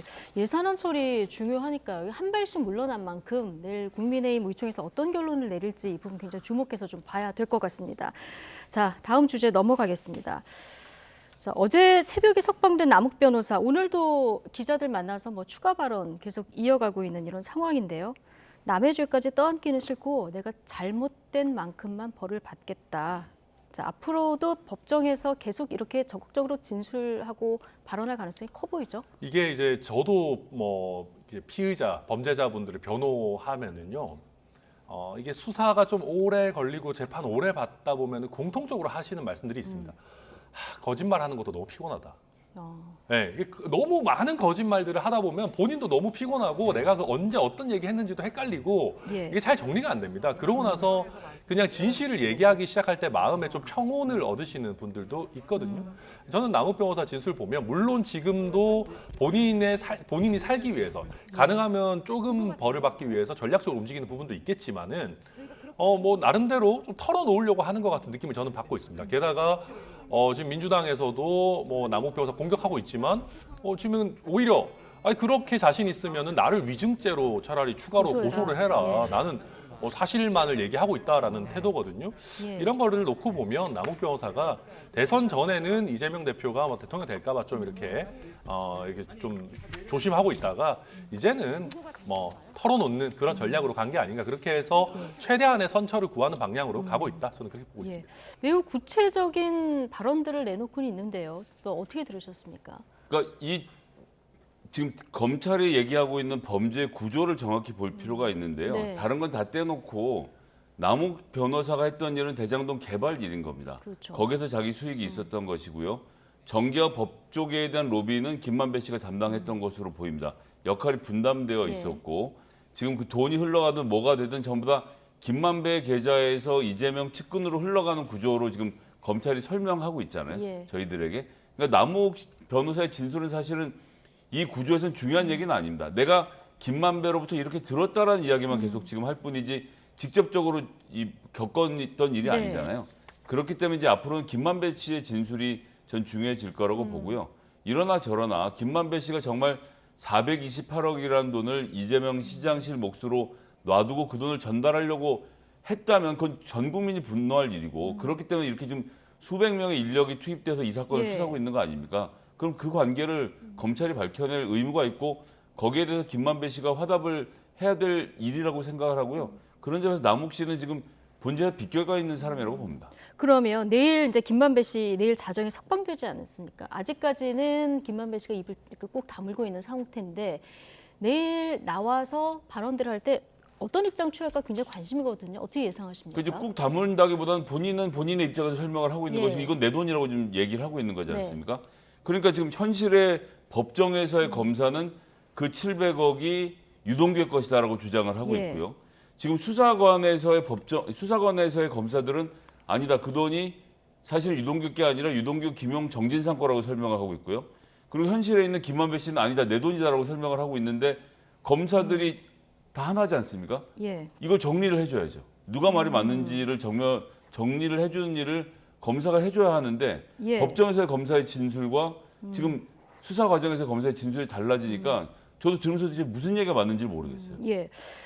자, 김만배 씨가 나와서 유동규 씨나 남욱 변호사와 같은 결의 진술을 할지 아니면 반대의 결의 진술을 할지 굉장히 관심인데 이게 김만배 씨 입장에서는 윗선 공방에 끼어드는 게 또 불리하다 이렇게 보시는 분들도 있고요. 또 반대로 보시는 분들도 네, 부담스러울 수도 있겠죠. 이게 네. 이제 아마 이재명 대표의 정치 생명과 관련한 뭐 판단도 거기 결부돼 있을 수 있고요. 근데 그렇지 않다 하더라도 사실은 김만배 씨 입장에서는 428억을 유동규한테 줬든 아니면 네. 이재명 시장실에 줬든 뭐 기본적으로 큰 틀이 그렇게 바뀌는 거는 아닙니다. 그러니까 유동규한테 줬다고 하더라도 그건 사실 뇌물인 거고요. 뭐 주기로 약속했다 하더라도 그걸 유동규가 예를 들면 혼자 가지기로 했든 아니면은 뭐 그걸 정진상, 김용과 함께 뭐 이재명 대표를 네. 위한 하나의 정치자금 저수지로 쓰기로 했든 이거는 김만배 씨의 죄책과는 뭐 아주 직접적인 건 아니거든요. 게다가 예. 말씀하신 것처럼 정진상 씨가 이게 정치자금으로 쓸 거라는 걸 다 알고 이렇게 했다라고 하면은 이게 굉장히 큰 어떤 정치적 스캔들의 한복판에 본인이 있게 되는 것 아니겠습니까? 그러다 보니까 김만배 씨로서도 뭐가 더 유리할지 판단을 하고 있을 것이고요. 다만 지금 남욱 씨의 진술에 대해서 민주당에서는 그냥 들은 거니까 뭐 소용없다 이렇게 얘기하고 있는데 그래서 궁금한데 네. 전원이 어느 정도의 증거 능력을 갖습니까? 이게 어느 정도의 그 구체성과 신뢰성이 있는지에 따라서 달라지죠. 예. 그러니까 지금 그 대장동 일당들의 얘기를 보면요. 얼마만큼의 돈이 남았는지는 명확한데 이걸 어떻게 나누기로 했는지에 대해서 지금 굉장히 복잡합니다. 특히나 그거의 핵심이 실제 내 지분은 이만큼이지만 사실 여기에 내가 비용이 굉장히 많이 들어갔어 하는 얘기를 서로 하고 있는 거거든요. 김만배 씨 같은 경우에는 내가 로비하는데 이렇게 많이 썼어. 그거를 뭐 어떨 때는 좀 부풀려서 얘기하기도 하고 서로 다투기도 하고 이러는 것 같은데 그 과정에서 실제 비용으로 쓰인 정관계 로비다라고 하면 이거는 대장동 일당 사이에서 굉장히 중요한 얘기거든요. 예. 그렇다고 한다면 이게 남욱 씨가 들은 거라 하더라도 그게 남욱 씨만의 얘기가 아니라 유동규의 진술도 뒷받침되고 그때 그런저런 정황이 있고라고 한다면 이거는 굉장히 중요한 증거가 될 수 있죠. 복수의 진술이 일치하면 그렇죠. 증거가 될 수 있는 네. 거군요. 자, 근데 먼저 입을 열기 시작한 것은 유동규 본부장이고 유동규 본부장이 나와서 이제 배신감이다 이런 단어를 이제 언급한 적이 있는데 정진상 실장에 대한 검찰의 사전 구속 영장을 보면요. 유동규 본부장에 대해서 진술 거부를 종용한 어떤 그 정황이 담겨 있는데 뭐 정진상 실장도 그렇고 김용 부원장 얘기도 있더라고요. 그러니까 이제 이 모든 것이 유동규 실장의 증언에 따른 것 외에는 다른 게 지금 나와 있는 게 없는 겁니다. 그리고 네. 이분은 예전과 달리 지금 배신감을 굉장히 느끼면서 공격적인 태도로 지금 진술을 하고 있는 것이잖아요. 그러면 이분의 진술을 근거할 만한 다른 뒷받침한 증거들이 나와야 되는 예. 측면이 하나 있고요.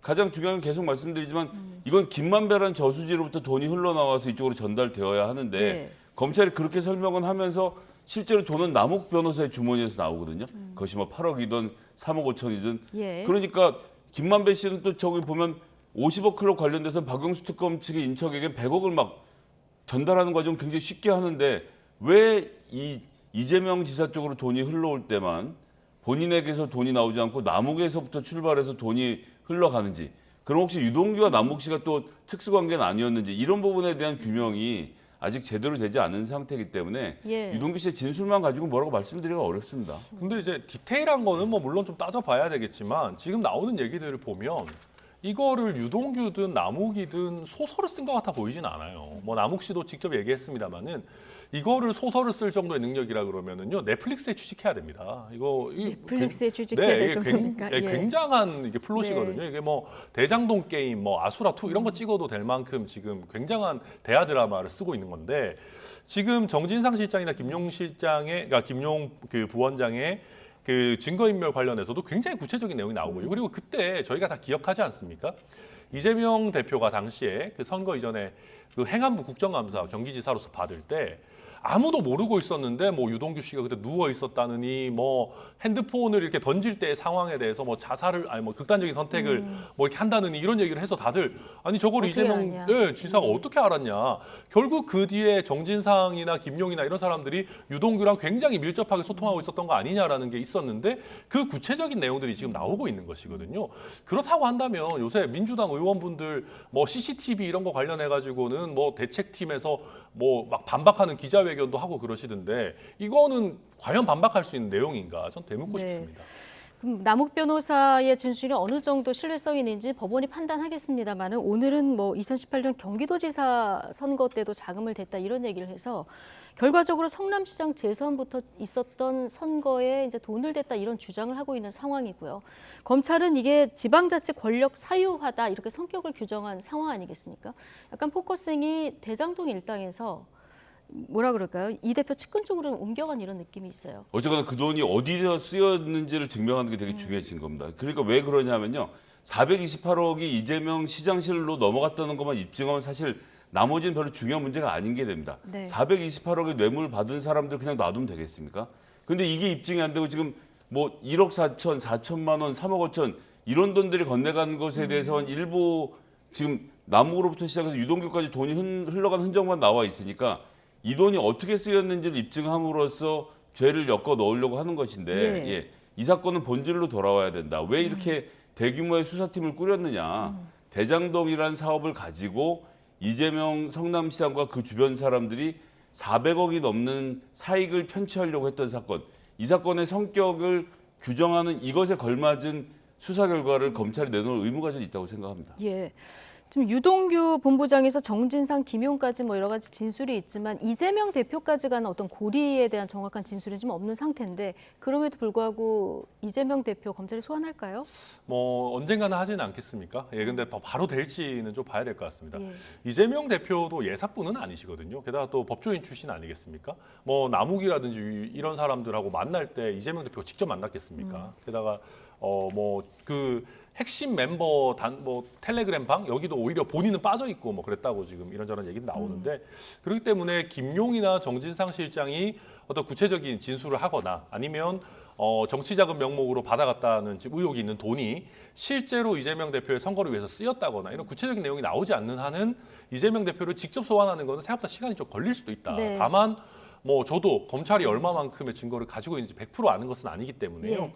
좀 봐야 될 것 같고 다만 한 가지 말씀드릴 거는 428억에 대한 약속이 있었던 거고 아직 428억이 전부 다 현금화돼서 정진상이나 김용에게 전달된 건 아니라고 지금 보여지고 오히려 그러다 보니까 이 정진상, 김용 이런 쪽에서는 아니 우리한테 주기로 한 돈이 이렇게 많은데 왜 우리가 요구하는 뭐 한 20억, 뭐 10억 단위의 돈도 안 주냐 뭐 이런 식의 분쟁이 있었다라는 거거든요. 실제 돈이 안 걷더라도 약속을 했다. 이것만 입증돼도 처벌이 되는 겁니까? 그렇죠. 그것만 하더라도 이제 그 뇌물 같은 경우는 약속만 해도 처벌이 됩니다. 그래서 이게 말 그대로 대장동 일당의 사업을 원활하게 해주고 어떤 일상적인 경우를 뛰어넘는 돈을 벌게 해주기 위해서 네. 성남시의 행정 권력이 다 같이 이렇게 한 통속이 돼서 그 사람들에게 청탁을 들어줬다라고 한다면은 약속만 있어도 당연히 부정처사 후 수뢰죄가 되는 겁니다. 예. 자, 이재명 대표 측근 수사를 둘러싸고 지금 전현직 법무부 장관의 신경전도 이어졌는데요. 자, 양측 발언 직접 듣고 오시죠. 이 수사에 지금 뒤에 한동훈 장관이 있다고 보십니까? 없다고 보십니까? 국민이 그렇게 믿고 있죠. 아무리 그 야당의 당대표라도 제가 있으면 덮을 수 없다는 표현만큼 센 표현이 어디 있습니까? 범죄를 수사하는 데서 부당한 외풍을 막는 것은 법무부 장관의 임무입니다. 이 사건이 작년부터 계속되고 있잖아요. 저는 지금 그 임무를 다하려고 하는 것이고요. 전임 장관은 그 임무를 다하지 않는 것뿐입니다. 네, 한동훈 장관이 대장동 수사의 배우다. 이제 민주당에서 이런 주장을 하고 있는데요. 박범계 의원은 이것은 국민이 그렇게 믿고 있다 이렇게 얘기했는데 한동훈 장관 국민들에게 돌아가야 할 조단위 개발 이익을 뒷돈을 받으면서 가로챈 범죄를 수사하는 데서 부당한 외풍을 막는 게 법무부 장관의 임무다. 전임 법무부 장관의 임무를 다하지 않은 것이다. 이렇게 응수를 했거든요. 어떻게 들으셨어요? 부당한 외풍을 막는다. 지금 최근에 인사가 있었습니다. 700명 넘는 대규모 인사가 있었고 죄송합니다. 인사는 윤석열 대통령과 법무부 장관, 한동훈 법무부 장관이 검찰총장이 없던 상황에서 해놓은 인사죠. 철저하게 특수부 위주로 해서 정말 잘 수사할 수 있는 팀으로 만들어 수사했거든요. 근데 수사하던 중간에 어떻게 했습니까? 이 수원지검의 검사 한 명이 마음에 안 들었죠. 그래서 없던 자리인 감사원에 부장이 파견 가는 자리를 차장검사를 보낸 다음에 자리를 비워서 평택지청에서 사람을 데려왔거든요. 이거만큼 수사지휘를 하겠다는 의지를 확고하게 보여주는 사건이 어디 있겠습니까? 이건 외풍을 막는 게 아니라 무조건 잘 수사해라고 응원하고 있는 상황으로 봐야 되기 때문에 야당의 한동훈 장관이 이 문제에 대해서 지나치게 관심을 가지고 응원하는 모습에 대해서는 당연히 견제해야 된다고 생각합니다. 네, 요즘은 그 한동훈 장관이랑 박범계 의원이 이렇게 티격태격하는 게 좀 보기만 해도 좀 재미있기는 합니다. 의회에서도 좀 그렇기도 하고. 그런데 그 박범계 그 의원은 좀 너무 한동훈 장관을 크게 포장하는 것 같아요. 아니 야당 대표라도 죄가 있으면 덮을 수 없다.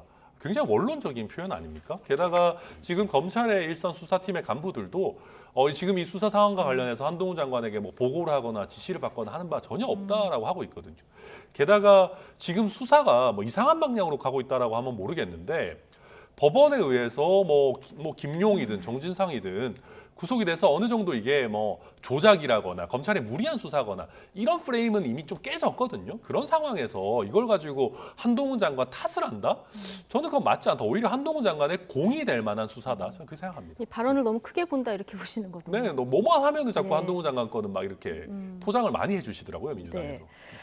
자, 그나저나 이제 민주당이 단일 대우를 유지할지 이게 좀 분열이 될지 이 부분도 관심인데 김용, 정진상 사퇴해야 된다. 이게 친 이재명계 의원들 사이에서도 지금 나오는 이런 분위기거든요. 이거는 어떻게 이 대표의 짐을 좀 덜어주는 성격입니까?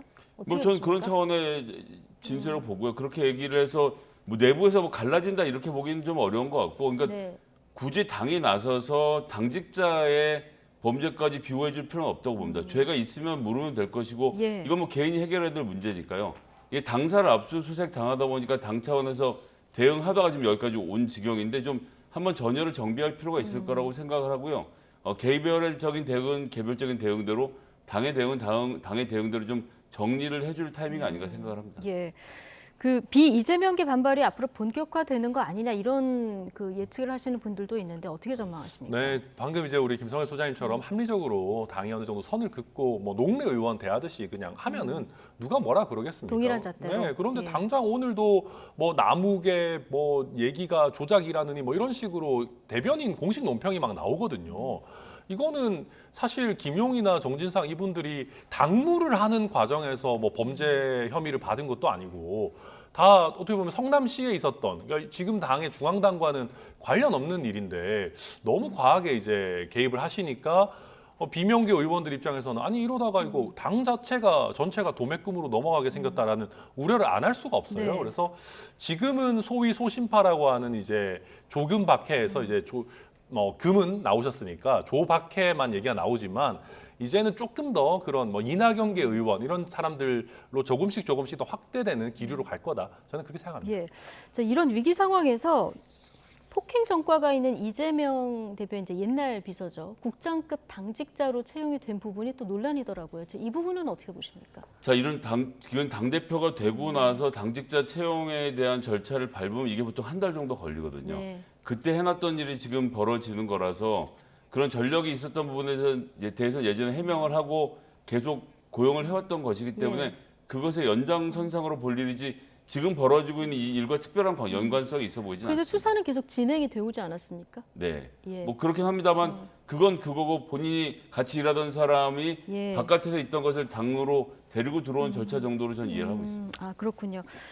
호주 출장 갔을 때 저 사진 속에 있는 인물이더라고요. 그러니까 사실은 되게 논란이 될 만한 인물이고 수사와 관련해서도 좀 부담이 될 수도 있는 인물인데요. 이런 거 보면 저는 한 두 가지 정도 봅니다. 이재명 대표가 사람이 없구나. 그러니까 믿고 쓸 만한 사람이 별로 없는 것 아닌가. 왜냐하면 아무래도 민주당의 중심부에 있었기보다는 좀 변방에 계셨기 때문에 그런 부분이 하나 있을 것 같고 또 한 가지는 뭐 논란이 있건 없건 정진상이나 김용을 발탁했던 것과 마찬가지로 내가 과거에 직접 경험해봤고 믿었던 사람은 일단 같이 간다.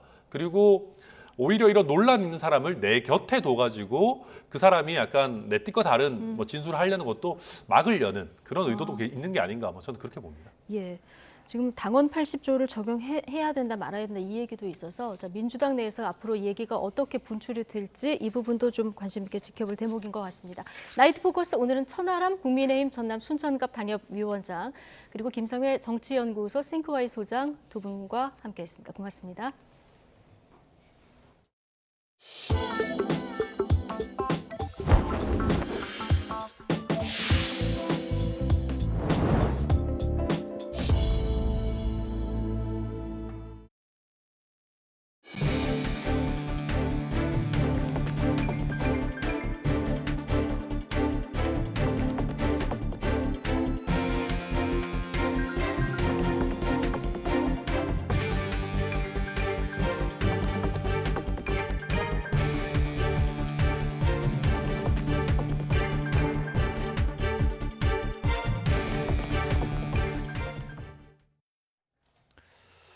네, 안면 부상에서 회복 중인 손흥민이 모레 우루과이와의 결전을 앞두고 가볍게 헤딩 연습을 해서 출전 여부에 관심이 쏠립니다.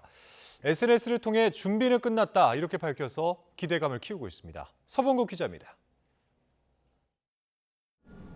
손흥민이 트래핑 훈련 중 머리로 공을 받아냅니다. 공이 다가오자 반사적으로 움직인 것인데 부상 이후 처음입니다. 가벼운 터치였지만 수술을 마친 부위가 회복이 잘 되고 있다는 의미입니다. 축구협회 관계자는 장난을 친 정도라고 평가했지만 긍정적인 신호인 것은 분명합니다. 손흥민은 실제 SNS에 자신의 광고 장면을 올리면서 준비는 끝났다. 가장 큰 꿈을 좇을 시간이라고 적었습니다. 빠른 회복력을 보여주면서 동료들도 캡틴의 1차전 출전을 기대하는 모습입니다. 기사나 이런 걸로 접했을 때보다 생각보다 너무 괜찮은 상태인 것 같아서 다행이라고 생각을 했고 커지는 기대감 속에 우려도 여전합니다. 아나 골절은 정도의 차이는 있지만 6주에서 8주 정도 쉬어야 하는 심각한 부상이기 때문입니다. 지난 2일 다쳤던 손흥민이 불과 3주도 되지 않아 첫 경기에 나설 수 있을지. 벤토는 목요일 오후 10시 우루과이와 조별리그 1차전을 치릅니다. YTN 서봉국입니다. 이번 카타르 월드컵 기간에도 광화문 광장에서 거리 응원이 펼쳐질 전망입니다. 서울시는 오늘 오후 5시 광화문 광장 자문단 회의를 열고 응원단 붉은 악마가 응원전을 펼치도록 광장 사용을 조건부로 허가했다고 밝혔습니다. 붉은 악마의 행사 계획서에는 안전관리 방안이 보강됐습니다. 안전사고 위험 우려 지적을 반영해서 세종대왕 동상 앞에 설치할 예정이었던 주 무대는 동상 뒤편 6조 광장 쪽으로 옮깁니다. 안전관리 인원도 원래 계획의 150여 명의 2배 수준인 300여 명으로 늘리기로 했습니다. 네, KBO 리그 현역 최고의 포수 양의지가 두산과 최대 152억 원을 받는 초대형 FA 계약을 체결했습니다.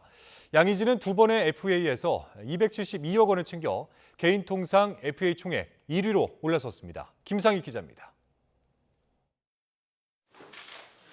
양의지가 4년 만에 다시 두산 유니폼을 입고 베어스 안방마님으로 돌아옵니다.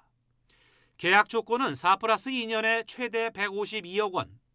처음 4년간은 계약금 44억 원, 연봉 총액 66억 원이고 이후 2년 동안 최대 42억 원에 선수가 계약 연장 여부를 선택하는 선수 옵션이 포함됐습니다.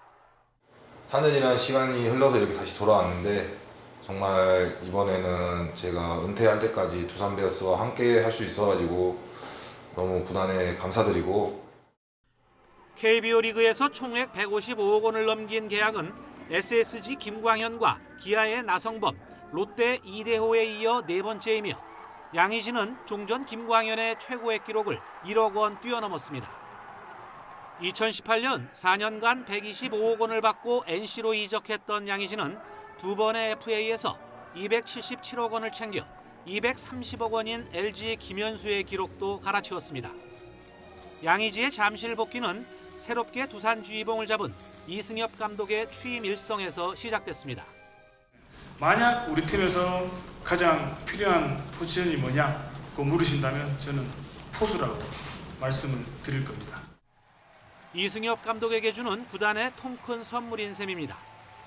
이 감독은 큰 선물을 받았다며 구단에 감사의 마음을 전했고 양의지 역시 이승엽 감독이 펼칠 야구에 대한 기대감을 드러냈습니다.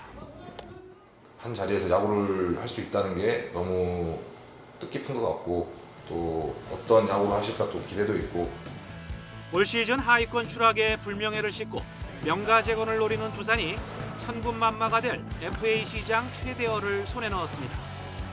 YTN 김사익입니다. 수술 뒤 캐나다에서 회복과 재활 훈련에 전념해왔던 메이저리그 토론토의 류현진이 귀국했습니다. 가족들 마중 속에 인천공항을 통해 귀국한 류현진은 취재진의 인사에 뭐 한 게 없네요 라고 짧게 답한 뒤 인터뷰 없이 공항을 빠져나갔습니다. 올 시즌 단 6경기에 출전한 류현진은 6월 왼쪽 팔꿈치 인대 접합 수술을 받아 일찌감치 시즌을 마감했습니다. 월드컵 시리즈에서 금메달을 따낸 스피드 스케이팅의 김민선이 금이 환영했습니다.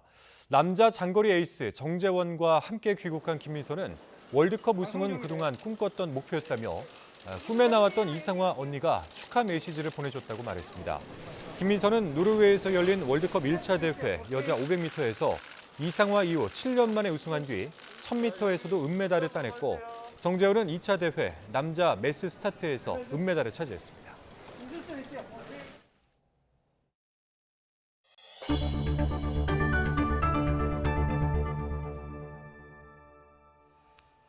네, 석방되자마자 큰 파문을 일으킨 대장동 개발 민간업자 남욱 변호사의 폭로 배경을 두고 여러 가지 해석들이 나오고 있습니다.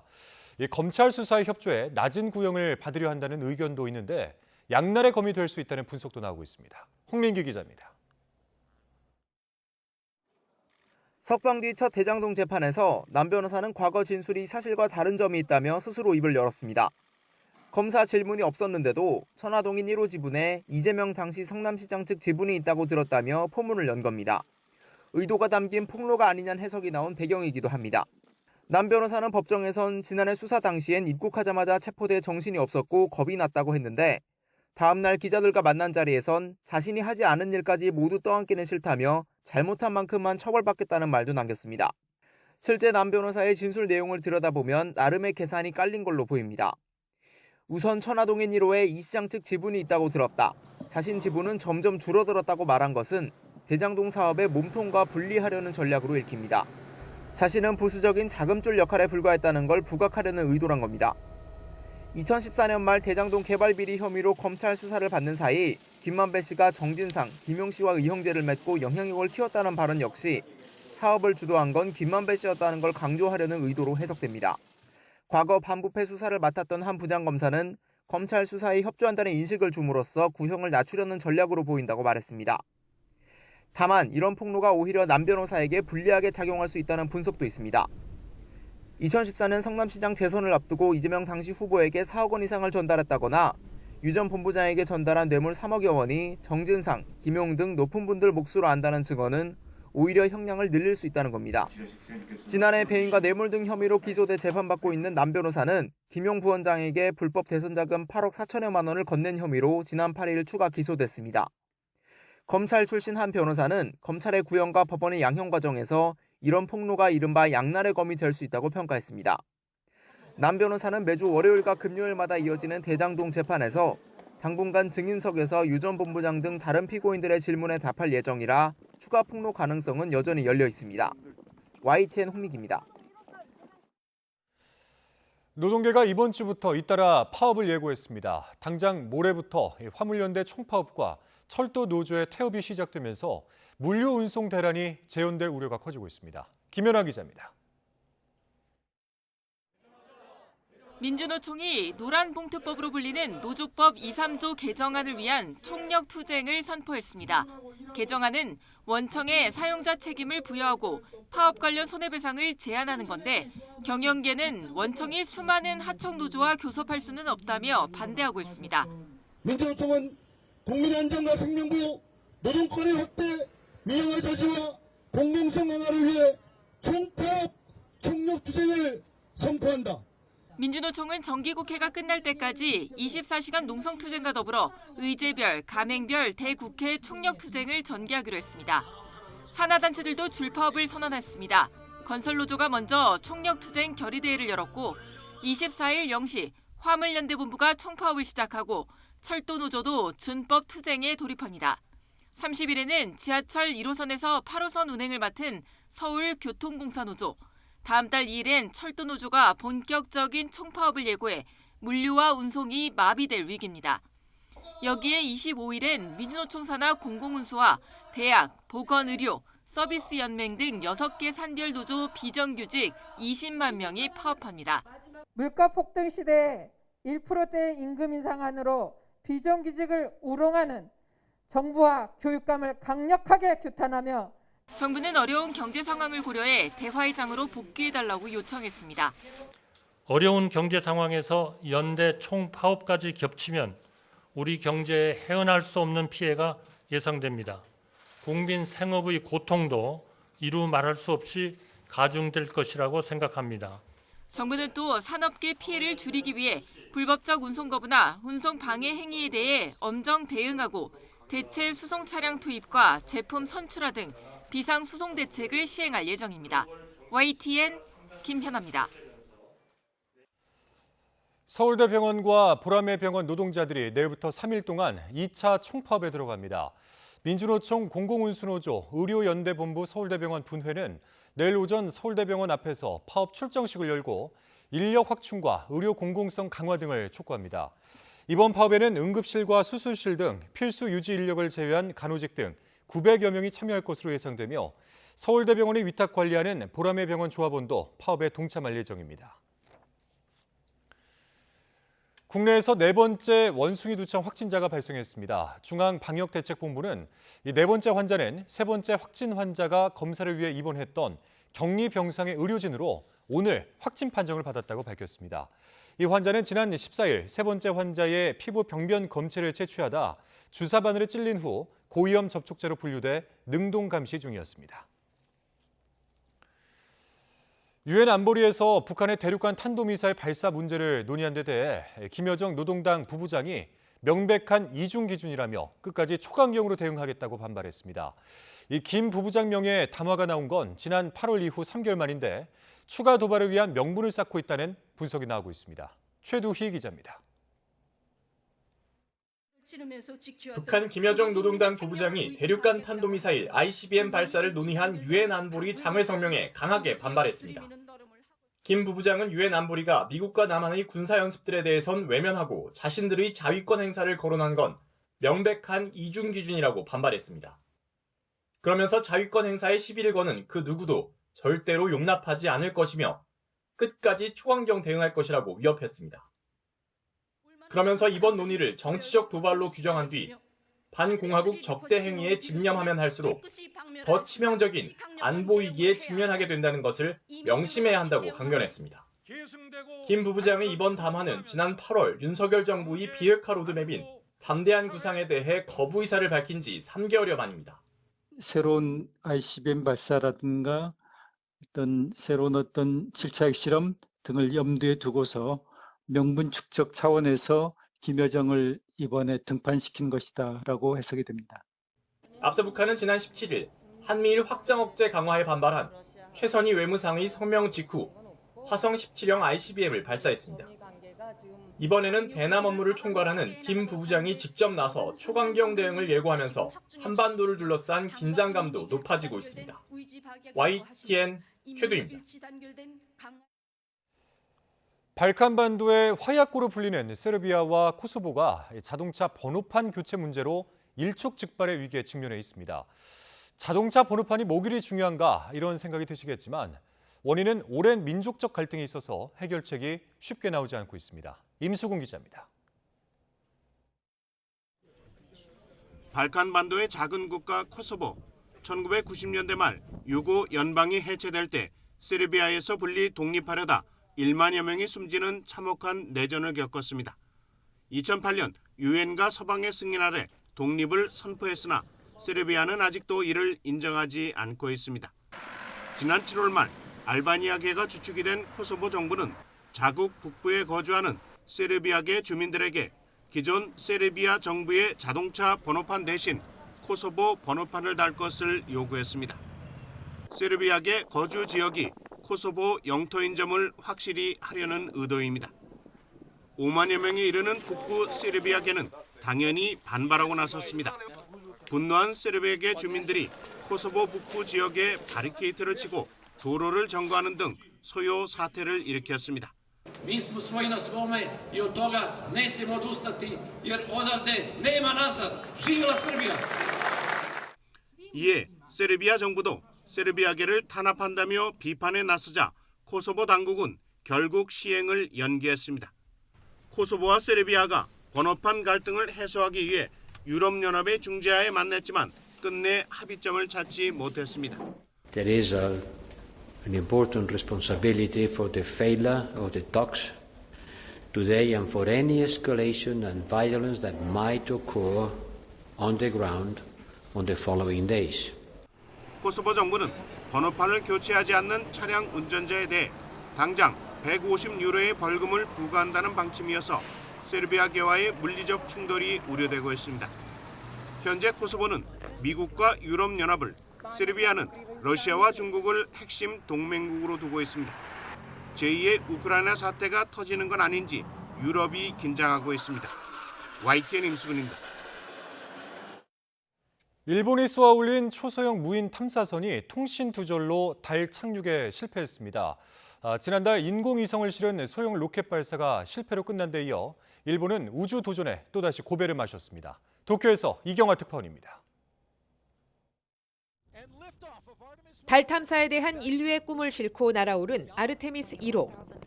지난 16일 발사된 로켓에는 일본의 초소형 무인 탐사기 2대도 함께 실려 있었습니다. 그중 한 대인 오모테나시는 일본 최초의 달 착륙과 각종 탐사를 목표로 했습니다. 하지만 로켓 분리 후 탐사기가 너무 빨리 회전하면서 태양광을 통한 충전이 제대로 안 돼 통신이 끊겼습니다. 구소련과 미국, 중국에 이어 세계 네 번째로 달에 발자국을 남기려던 일본의 도전은 실패로 끝났습니다.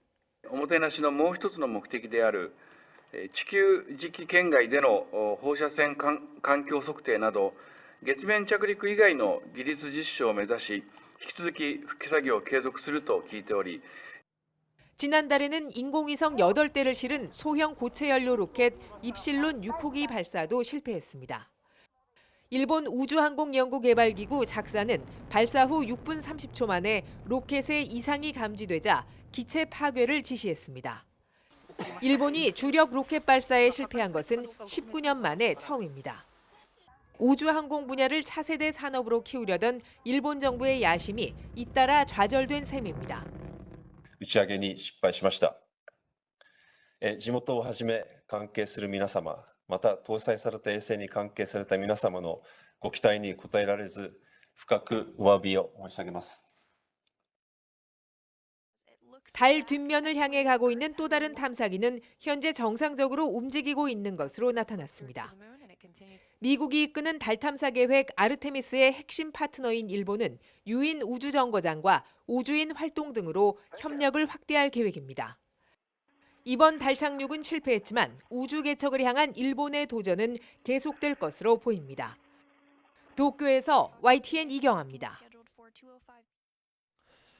13년 만에 돌아온 아바타의 속편, 아바타 물의 길이 다음 달 한국에서 전 세계 처음으로 개봉합니다. 월트 디즈니 컴퍼니 코리아는 판도라 행성의 바다를 배경으로 한 아바타 물의 길이 다음 달 14일 한국에서 가장 먼저 관객들을 만나게 된다고 설명했습니다. 또한 제임스 캐머런 감독과 주인공 샘 워싱턴, 시거니 위버 등 아바타2 주역들이 다음 달 9일 방한해 팬들을 직접 만날 계획입니다.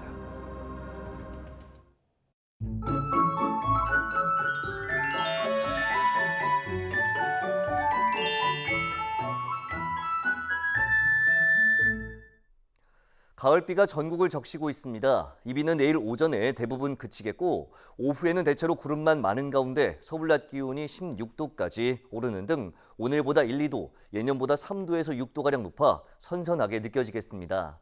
다만 동해안은 밤까지 비가 이어지겠고 경북 북부 동해안에는 120mm 이상, 영동과 경북 남부 동해안에는 100mm 이상의 많은 비가 내리는 곳이 있겠습니다. 특히 오늘 밤사이 돌풍과 벼락을 동반한 시간당 20에서 30mm의 강한 비가 쏟아집니다.